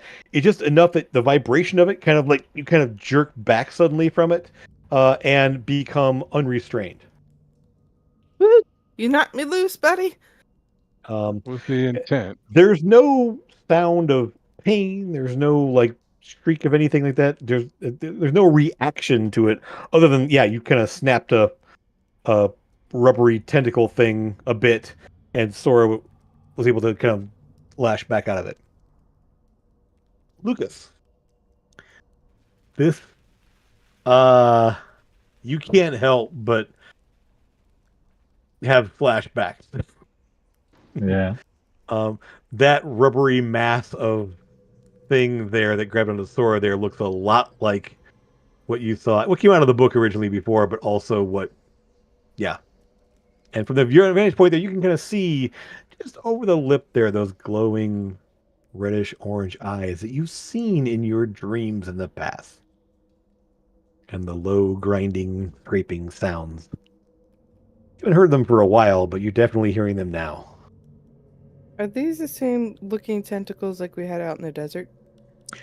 Similar. Okay. Those actually were gushing stuff when you hit them. Right. There was a mass there. Like car. Does this go below the ground then, or is it just on the? It seems to be a hole. Yeah, it's like there's basically there's a ragged tear in the ground there, and you just see blackness, but you can't really see like a hole. It's just like there's just a black space underneath where this is. Like you can see the little lip of stone on the side over here, and it's just black underneath that. So you're not sure if it's what you're looking at there is just flat black, and the eyes.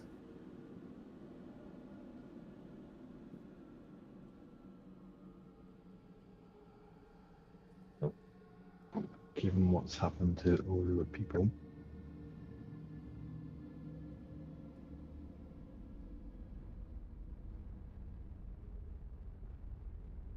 I'm going to cast Intellect Fortress on everyone except Amethyst. I can't get quite everyone in the party. Amethyst already has resistance to most of these things, so. Yeah. Yep. Okay. All right. So you all have. Let me just go ahead and. Which one do I want to use on that one? We'll use. Tower. Perfect. It was there. Resistance. So we have advantage on wisdom and charisma saving throws. Mm-hmm. Yeah. Mm-hmm. I don't have that, but I do have resistance against psychic. And you're also resistant to being charmed and stuff like that? Yeah.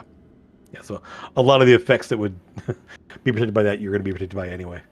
Well, I have advantage against being charmed or frightened, but I don't have resistance. Right. Well, that's what I mean. Mm-hmm. Yeah. You have the resistance and the advantage that we normally would have. It's just it isn't all encompassing, but pretty close. All right. So that's your action there. Anything else you want to do, Lucas? I give Bardic Inspiration to Sora. Okay. Bardically inspired. That's a bloody icon. No, that's a red dot from Lucas's red. Okay. Yep. Intellect force help us against the psychic if we're getting Any effect that requires you to make intelligence, wisdom, or charisma saving throw. Yes. Which most of those are going to be a wisdom saving throw. nothing in here that says bonus to savings. Is it advantage on intelligence, wisdom, and charisma saving throws?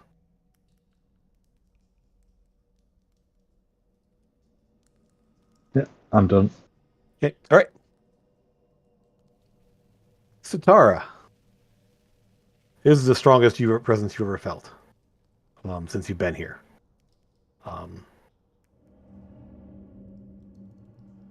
It's just this vast shadow. You can sense these people are all just stationary, and there is just in your vision, you can see just a connection between them and what's in here, just drawn there, and essentially to the senses that you're looking at there, it's as if there is a black tendril from their eyes down into there, just out there into the pit. They're motionless. They're not reacting to anything. They're just standing there. Okay. Yeah.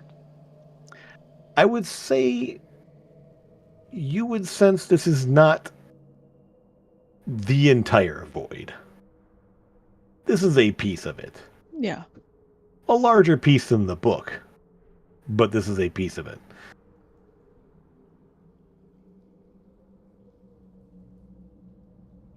So, yeah. Um.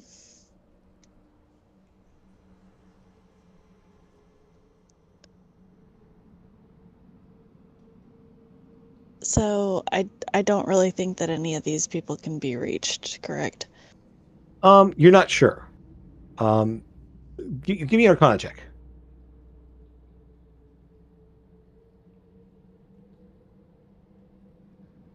You're not sure exactly. Maybe severing the connection in some way or destroying the thing inside might snap them out of it. You're not sure exactly. You haven't seen this effect in action yet. Okay. You're not sure. There's also a bit of a, as you kind of focus your sentences there, there's almost like little tendrils of black, little gossamer threads of darkness, just very, very almost invisible even to your vision there, going up through the ceiling. And you realize they're probably going to each of the people upstairs, Yeah. right through the floor and to them. So, what would you like to do? I guess I'm gonna try casting frostbite at one of them. One of the guys? I'm not sure. Yeah. See if that has any effect. Okay. Which one and what's the effect? Is just a saving throw or Constitution saving throw?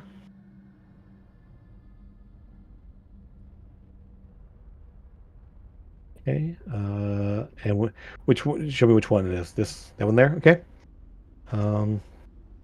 You will get the save because it's his body, not his mind. You will see him just like frost. You will see frost forming over this guy here. And it just sort of like shudders in place for a moment, but nothing happens. He doesn't drop or anything. Doesn't really react to it. You can sit on the Okay. person. Yep. Yeah. Hmm. I was thinking maybe snap out of it, but apparently not. Yep. Yeah, he just sort of like yep. So That'll be it for her. okay. You want to move or just stay up there? Nah, she wants to stay as far away from the stuff as possible. Gotcha. Okay. Alrighty. In that case, Amethyst. You are up. You see this one's been a bit burned, this one's been a bit frosted. The tendril holding Sora has let loose. Mm-hmm. I'll come to here. I'm gonna do summon aberration. I'm guessing this is gonna be very resistant to anything psychic. And I don't have a lot of anything else. I might have to swap some stuff out next time I level. You might need to, yeah. But Put you know, all your eggs in one basket. yeah. It's a good basket. It's just Yeah. okay. Until What you now, bringing it's out been a there? great basket. Okay.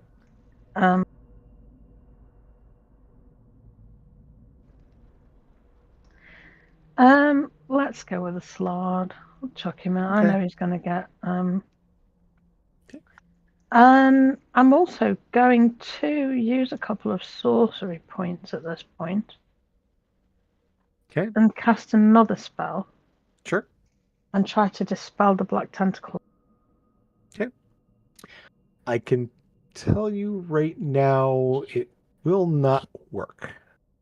Okay. Sorry. Actually, go ahead and make the test. So you have to make a charisma check.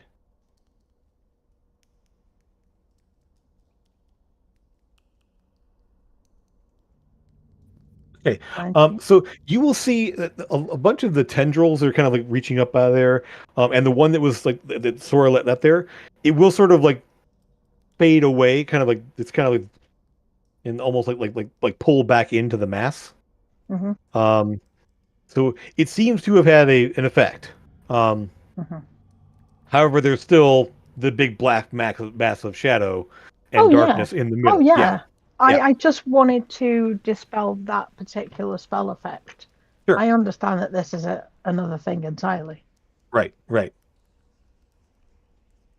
Let's see here. And I guess the Slaughter's gonna. The slot needs to make a dexterity saving throw because it's actually no, does not. A tentacle reaches out to grab him, and you dispel it. The spell of tentacles go away temporarily. That was the idea. Yeah. Yep. So the slots are sort of standing over this darkness down below. Mm-hmm.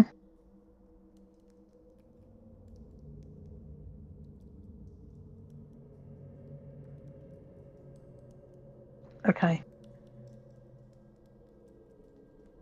Okay. It leans down and just kind of like flashes its claws into it there, and there's no real reaction from anything that's down there, but you'll see as it rakes its claws down there, it comes up and there's like black goo over its claws as it reaches down there and slashes again. Let's see. Yeah, those both definitely hit. Amethyst, he's got black goopy stuff on his hands. So there's no reaction to anything. It's just sort of like it's just there. It's just Okay. you're not sure what it did exactly. But it did, and it's sort of like it's there, and it sort of like just kind of runs down its arm a little bit there, and then just sort of like stays. Okay. Yeah, sure. The effect is, but yeah, go ahead. I'm also going to use a bonus action to attempt to telekinetic shove one of them away from the black thing. You cast Summon Aberration and Dispel Magic. You've already technically you can't do. I'll let it go. Technically you can't do a second level spell even with the quickened action. That you cast a cantrip there. I'll let it go. But you would use your bonus action to cast Spell Magic. Oh, okay. Sorry. Yeah. Okay. It's okay. I mean, it did have the effect. But we'll Just so you used your bonus action to cast a Spell Magic. Okay. Okay. So you want to move any further? Or you want to stay where you are? I'll stay where I am. Okay. All right then, Sora. You will see the slot has flashed down into whatever's in the pit there. As you step over the side, look down in there. These eyes just are all—they're not looking they're just sort of like they're looking all different directions. They're not like pointed in a specific way. They're just sort of there. You don't see any form inside there. It's just black, shadowy goo. Okay. There's no bodies. There's no like heads. There's no limbs. You can't even see like actual any surface movement. It's just this flat black space below there. Well, I am going to do something I have not done in a very long time, and I'm going to use Lightning Breath Weapon. Okay. The DC Dex is 17. Okay. It doesn't make it. Okay. Ooh, a whole 8. Okay. Does that scale up? What was that? It did roll. Oh, it did just roll really low. 3d10. Yeah, I just rolled really bad. Yep. All right. So yeah. You see, what's weird is when you shoot lightning into it, it doesn't become bright. It just sort of hits the surface, doesn't illuminate anything. It just hits like this flat black space there and stops. So I can't even tell how far down it was. Nope. Well, it's just there. Like it's like maybe about a foot below this space here. Oh, okay. Yeah, okay. Yep. That's where it hits that space and stops. Doesn't go through it. Doesn't illuminate anything. It's just a flat like you would expect it to light up and kind of like show, but like the edges over here, the stone as you breathe out there, those light up, but the surface does not. It's just black. All right. I'm a bonus action. I'm going to use Cloud Strike to smack it. Sure. No, excuse me. I apologize. That was a burp. I lied. I'm gonna go Giant's Might. Okay. I am it's large. Big. Rawr. Big Sora. That is me. Okay. Alrighty then. Oh, At what? question with the coin. I have to activate that as a action though, right? The cause It's- fear. Oh, the cause sphere. Yes, as an Okay. action. Yes. Okay. Okay. As before you go, at the top of the round, you will see tendrils all form out of the space again. They're just up out of the sides there. Shadowy tendrils flop up there. As Grossness. Yep. Okay. So that is that. These guys still don't react. They don't act like there's anything going on around them. They're just standing there, still staring straight ahead. Something wrong with these people. Esk, go ahead. Yeah. I don't know if this is.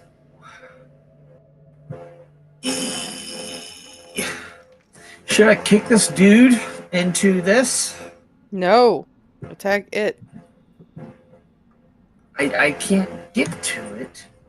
You can slash it there, at the edge. I can? Mhm. Alright. However, you will, as starting your turn, you need to give me a dexterity saving throw. Because you might not be able to. We'll see. You're fine. Yeah. Yeah. As soon as you go to move, tendrils sort of lash out at you again. They're sort of flailing around you, and you sort of like just do the whole like crazy dodge monk thing there, and just Yeah. and just move into place there. You are still raging, I assume. Yes. Yeah, 100%. So, strike out at this thing. I mean, I don't know what I'm fighting. This here. is where it is. Like so you didn't actually sit to here. Oh, Like, okay, yeah. Yeah. Over here. Yep. Okay.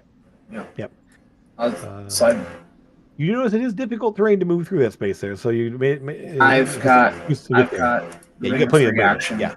And I have free action. Like more difficult. Yeah, you're fine. Yes. Yeah. You probably know you're restrained too. Oh yeah. You still take the damage, but All right. I assumed a 14 did not hit. It sure does. Oh. Okay. Hold on. You're hitting a big puddle. It's not hard to hit. Like Okay. like it's literally just okay. Second hit. Yep. So 14 damage and then 16 damage. Total of 30. Nice. And I don't know. I will go ahead and just punch this. Okay. This one might unarmed. Oh.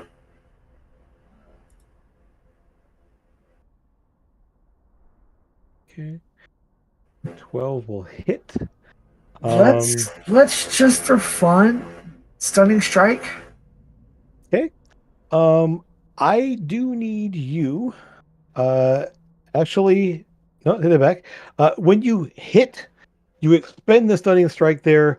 Unfortunately, you will take 5 damage as you hit the surface with your bare hand. As you pull it back, and there's black goo on your hand. As you reach down there, punch in there, and it's just sort of like it's just very, very cold is not quite the word for it. It just sort of like it's a weird sensation. Your brain equates it as cold, but it's not actually cold damage. Esk will then shout out to the group. What is this thing? Yeah, it's just Void? Yeah, essentially it is void. You took half the damage from an unarmed strike there. I've never seen anything like this Nope. before. Esk is so lost. Yeah. What is this? It's like hitting Jello, like very solid Jello. You just punch it there. It sort of like warbles under your fist there as you pull it back, like and just feel that sapping cold into your hand as you hit it there. Um, anything else? Okay. I don't want to know. No. Uh, Grim. From your vantage point there where you're at, give me a perception check.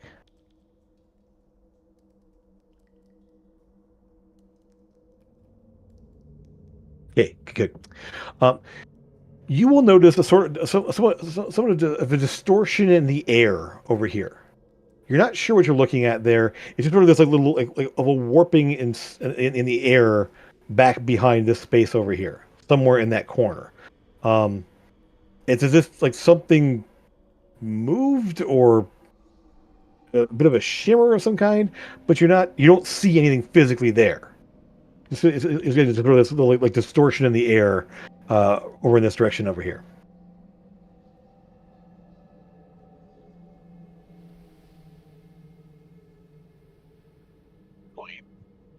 Hmm? Not wanting to go up in there. I'm going to shoot that thing with my arrow. That Just then distortion. over that direction. Okay, give me a Yeah. shot with disadvantage because you're shooting at something you're not quite sure where it's at.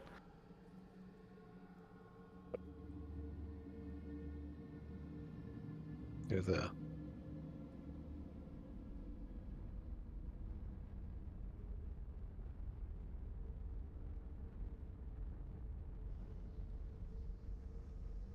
okay. Um.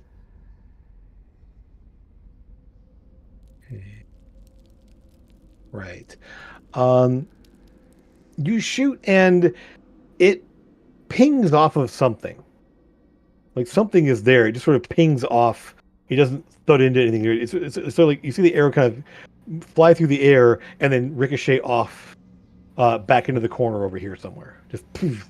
Like the force from the magical force from the arrow do No, anything? I'm just not trying to that see you if can. it outlines anything. Yeah, not really. It just sort of like it like there's a bit of a shimmer maybe, like no more than you saw to fire in that direction. It just kind of pinged off and flew off into the corner over here. Okay, nothing becomes visible. Nothing shows up. It's But just there's somewhere still as something there, right? far as you can tell. Yeah. Okay, I know what I'm going to do next time. Okay. All right. You have a bonus action if you want to do anything else. As a bonus action. Can I throw another weapon? Uh, you get yeah. You have to have two weapons in your hands in order to throw and throw. So you have Yeah. a shot with your No, no. bow. Yeah. I shot the bow. Yeah, that's Yeah. fine. Okay. Let me see. I mean, you can Um, dash, move, hide is a cunning action. You haven't moved yet either, so if you wanted to move it somewhere else, you can do that too.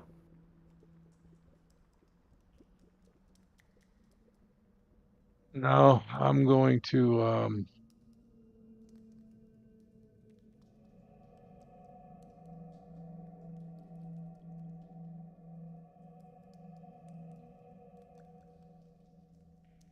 going to try to get higher.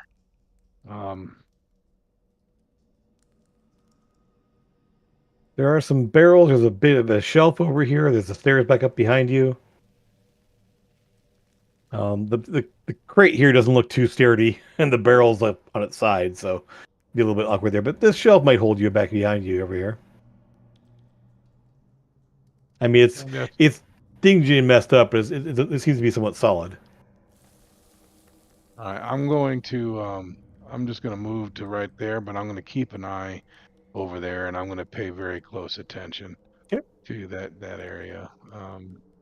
Grim hops up on a set of Do I shelves over there, and will if there's something like hidden back there, will the ring of X-ray vision help any? not in this case, no. Essentially, you're not looking through walls. You're not looking through It doesn't let you see hidden things necessarily. Is Grimbar saying this to the rest of us? Yes. You saw him fire in that direction. I said there's something over there. There's some kind of barrier or something's over there. I saw it. Okay. All right, Lucas. You saw Grimbar fire an arrow off in the direction, and pop up on the shells behind you there. But you don't see anything in that area specifically. There was a bit of a shimmer in that space. I'm going to move to there. Mhm. I'm going to cast over there.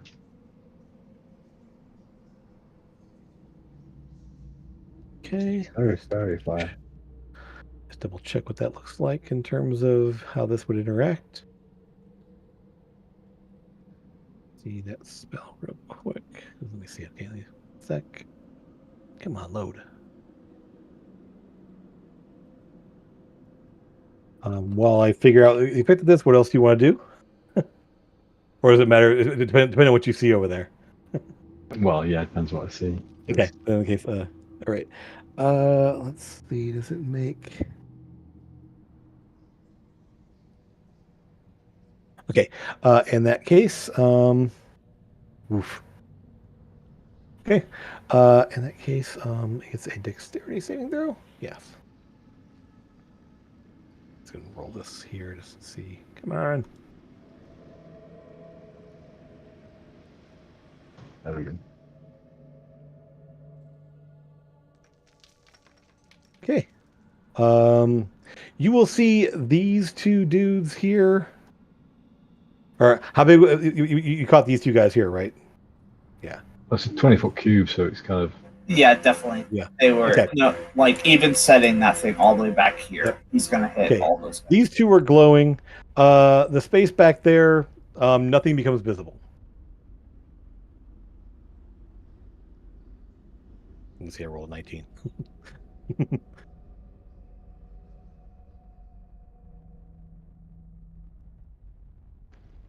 Okay. Yeah.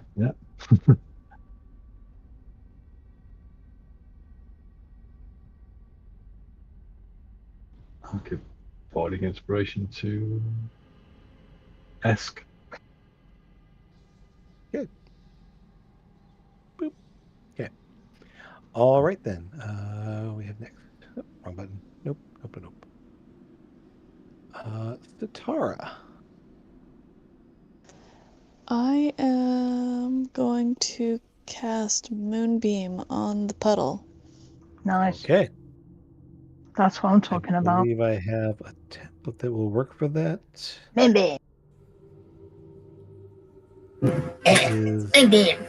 What's the radius on that? Is it 10 foot? Five. Isn't it 5 5 foot. foot. Flaming orb is 5-foot radius. Healing sphere. Boop. Healing sphere.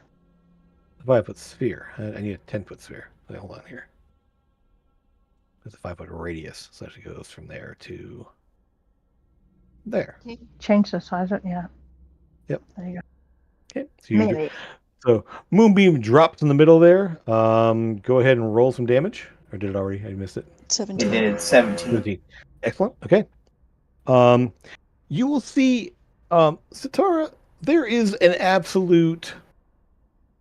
The surface just sort of suddenly undulates. Those of you up on the edge here can all see this as well. It just sort of like undulates, and the eyes all kind of like the eyes that are in it there sort of like shift away from it, as this brilliant beam of light just drops down into the space there. Nothing. It undulates and then it goes completely still again. So it's just. Like for that moment there, and it's that the eyes kind of scatter away from the brilliance in the middle there.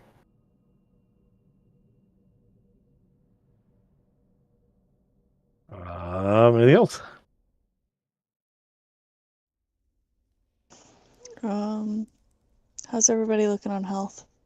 No, anyone's really been hurt too much yet. Okay. I didn't think so.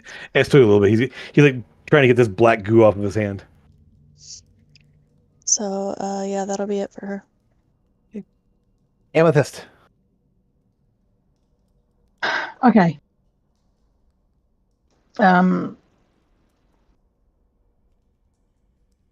Slot first. Okay, go for it. Pew, pew. I'm going to cast see invisibility, which lets me see into the. Okay. Wait, where is it? I've lost it. Why does it Yeah, stupid? lets you see invisible things. Yes. Well, it lets you see into the ethereal plane. So if something's there, Well, it's not. It's not going to. Nothing ethereal. What you'll see is there amethyst. You will see that there is a.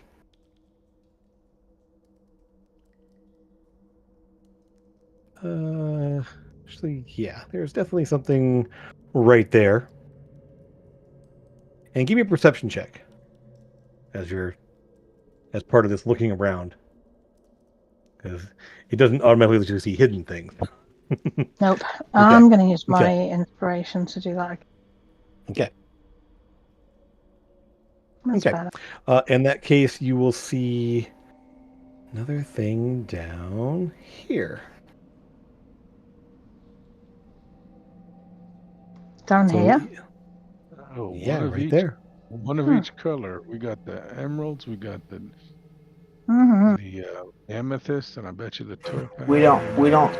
Yeah, we don't see. Yeah, you guys can see that yet. Amethyst can see them, and she can see invisible.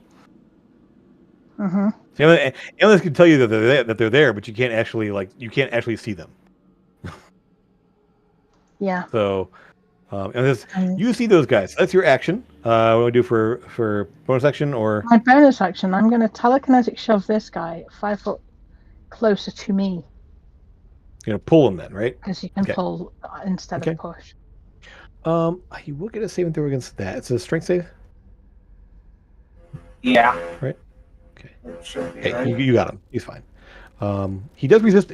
He doesn't resist like physically like trying to brace himself there. He does, but it's almost as if you're pulling against another force. But you do pull him back 5 feet. Okay. Come on now. Boop. So Lucas, the guy, kind of gets pulled back toward you. He is still singed, but it's okay. And the slot already did his attack. Let me see. Yep. Good. 20. Again, goo. You notice the slot this time as it pulls its hands back, like his hands are a bit like the blackness is eating away at the skin of his arms and hands and claws. Gross. And yes, he's been damaged. Okay. It does not heal back. Okay. It's as if he was attacked by his own attack. Yeah. Ouch. So cannot regain hit points until the start of his next turn, which basically Is he actually doing damage? Does it? it seems to be. He's like tearing chunks out of it, but then it's probably reformed. It's like it's hitting this black mass. It's hard to tell, but he's ripping chunks out of it. It's just coating his hands. What kind of damage is it? Is it like void damage? It's untyped. Untyped. Okay. Yes. It is. I was It just is checking literally. it's not psychic. It is a homebrew. It is literally void damage, which is there is no type to it. Yeah, I was just checking it wasn't psychic because it's immune to psychic damage. It's not. Nope. Yeah, it's not psychic. It is a physical thing, but it's actually like eating away at its essence. Essentially, what it is. It is the void. It is the absence of everything.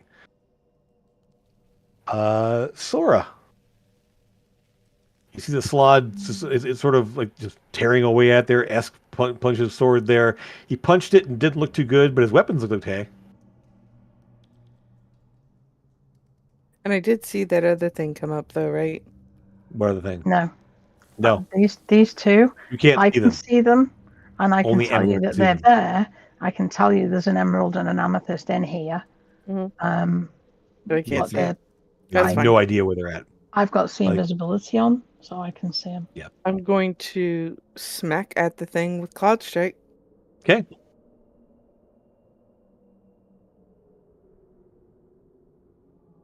You hit, definitely. Nice, 13 damage.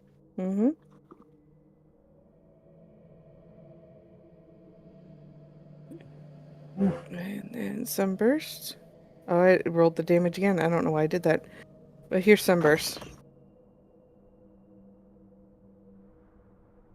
Yep. Okay. And because I am big, Giant Smite does still apply. Yep. I'm applying it. I'm adding it. Okay. Yeah. So you smack it a few times. I do. Twice with Cloud Strike. Once with Sunburst. You're all set. I do. I am. Well, can I add a Divine Smite to Sunburst? Sure. Absolutely. Go for it. Yeah. Just You don't get 3 attacks per round? She did. She made 3 She attacks. just did. Yeah, she just did 3. I did. Yeah. I didn't, but okay. I knew that. Well, you rolled Yeah. the damage twice instead of having the attack roll a second time. That's no big deal. You want me to roll the attack roll just in case? Sure, just in case. There we go. Okay. Yeah, you definitely hit. And so, and roll that smite. There, it's 3d8 smite coming at you. Nice. Ooh, almost max Ooh. damage on that. Wow. Nice. When the radiant energy hits it, it just sort of flares up. And again, it doesn't illuminate the surface of it, but there is a flash of light there, and it does undulate from the impact of it, as opposed to the definitely did a little extra effect to it. There, the radiant damage did. So I'm thinking more radiant damage. Is that what I'm thinking? Yeah. However, I think we're gonna have to finish this up next time, as we are well over our time. Wait, what I time know. is it? No. It's Yes, 9 o'clock. Oh my it is. god. It's 6 to 8 minutes left. You will see, Esk, you kind of like, amethyst over your shoulder there. The brilliant moonbeam hitting the surface there. There's definitely, a bit of a. You will see at the start of your turn. There's motion to the surface, not like it's like surging up or down, but it's definitely it's moving a little bit, as it seems to be from the impacts it's been taking so far. So you're going to see that there definitely is an effect this is having. Not sure exactly what it is yet, though. So next time, though, we will finish this encounter and see how this plays out. Man. That was it took a little longer to get going than it intended to, but we will see where we're at next time. Those of you watching, thanks for being here. We're going to see how this all goes.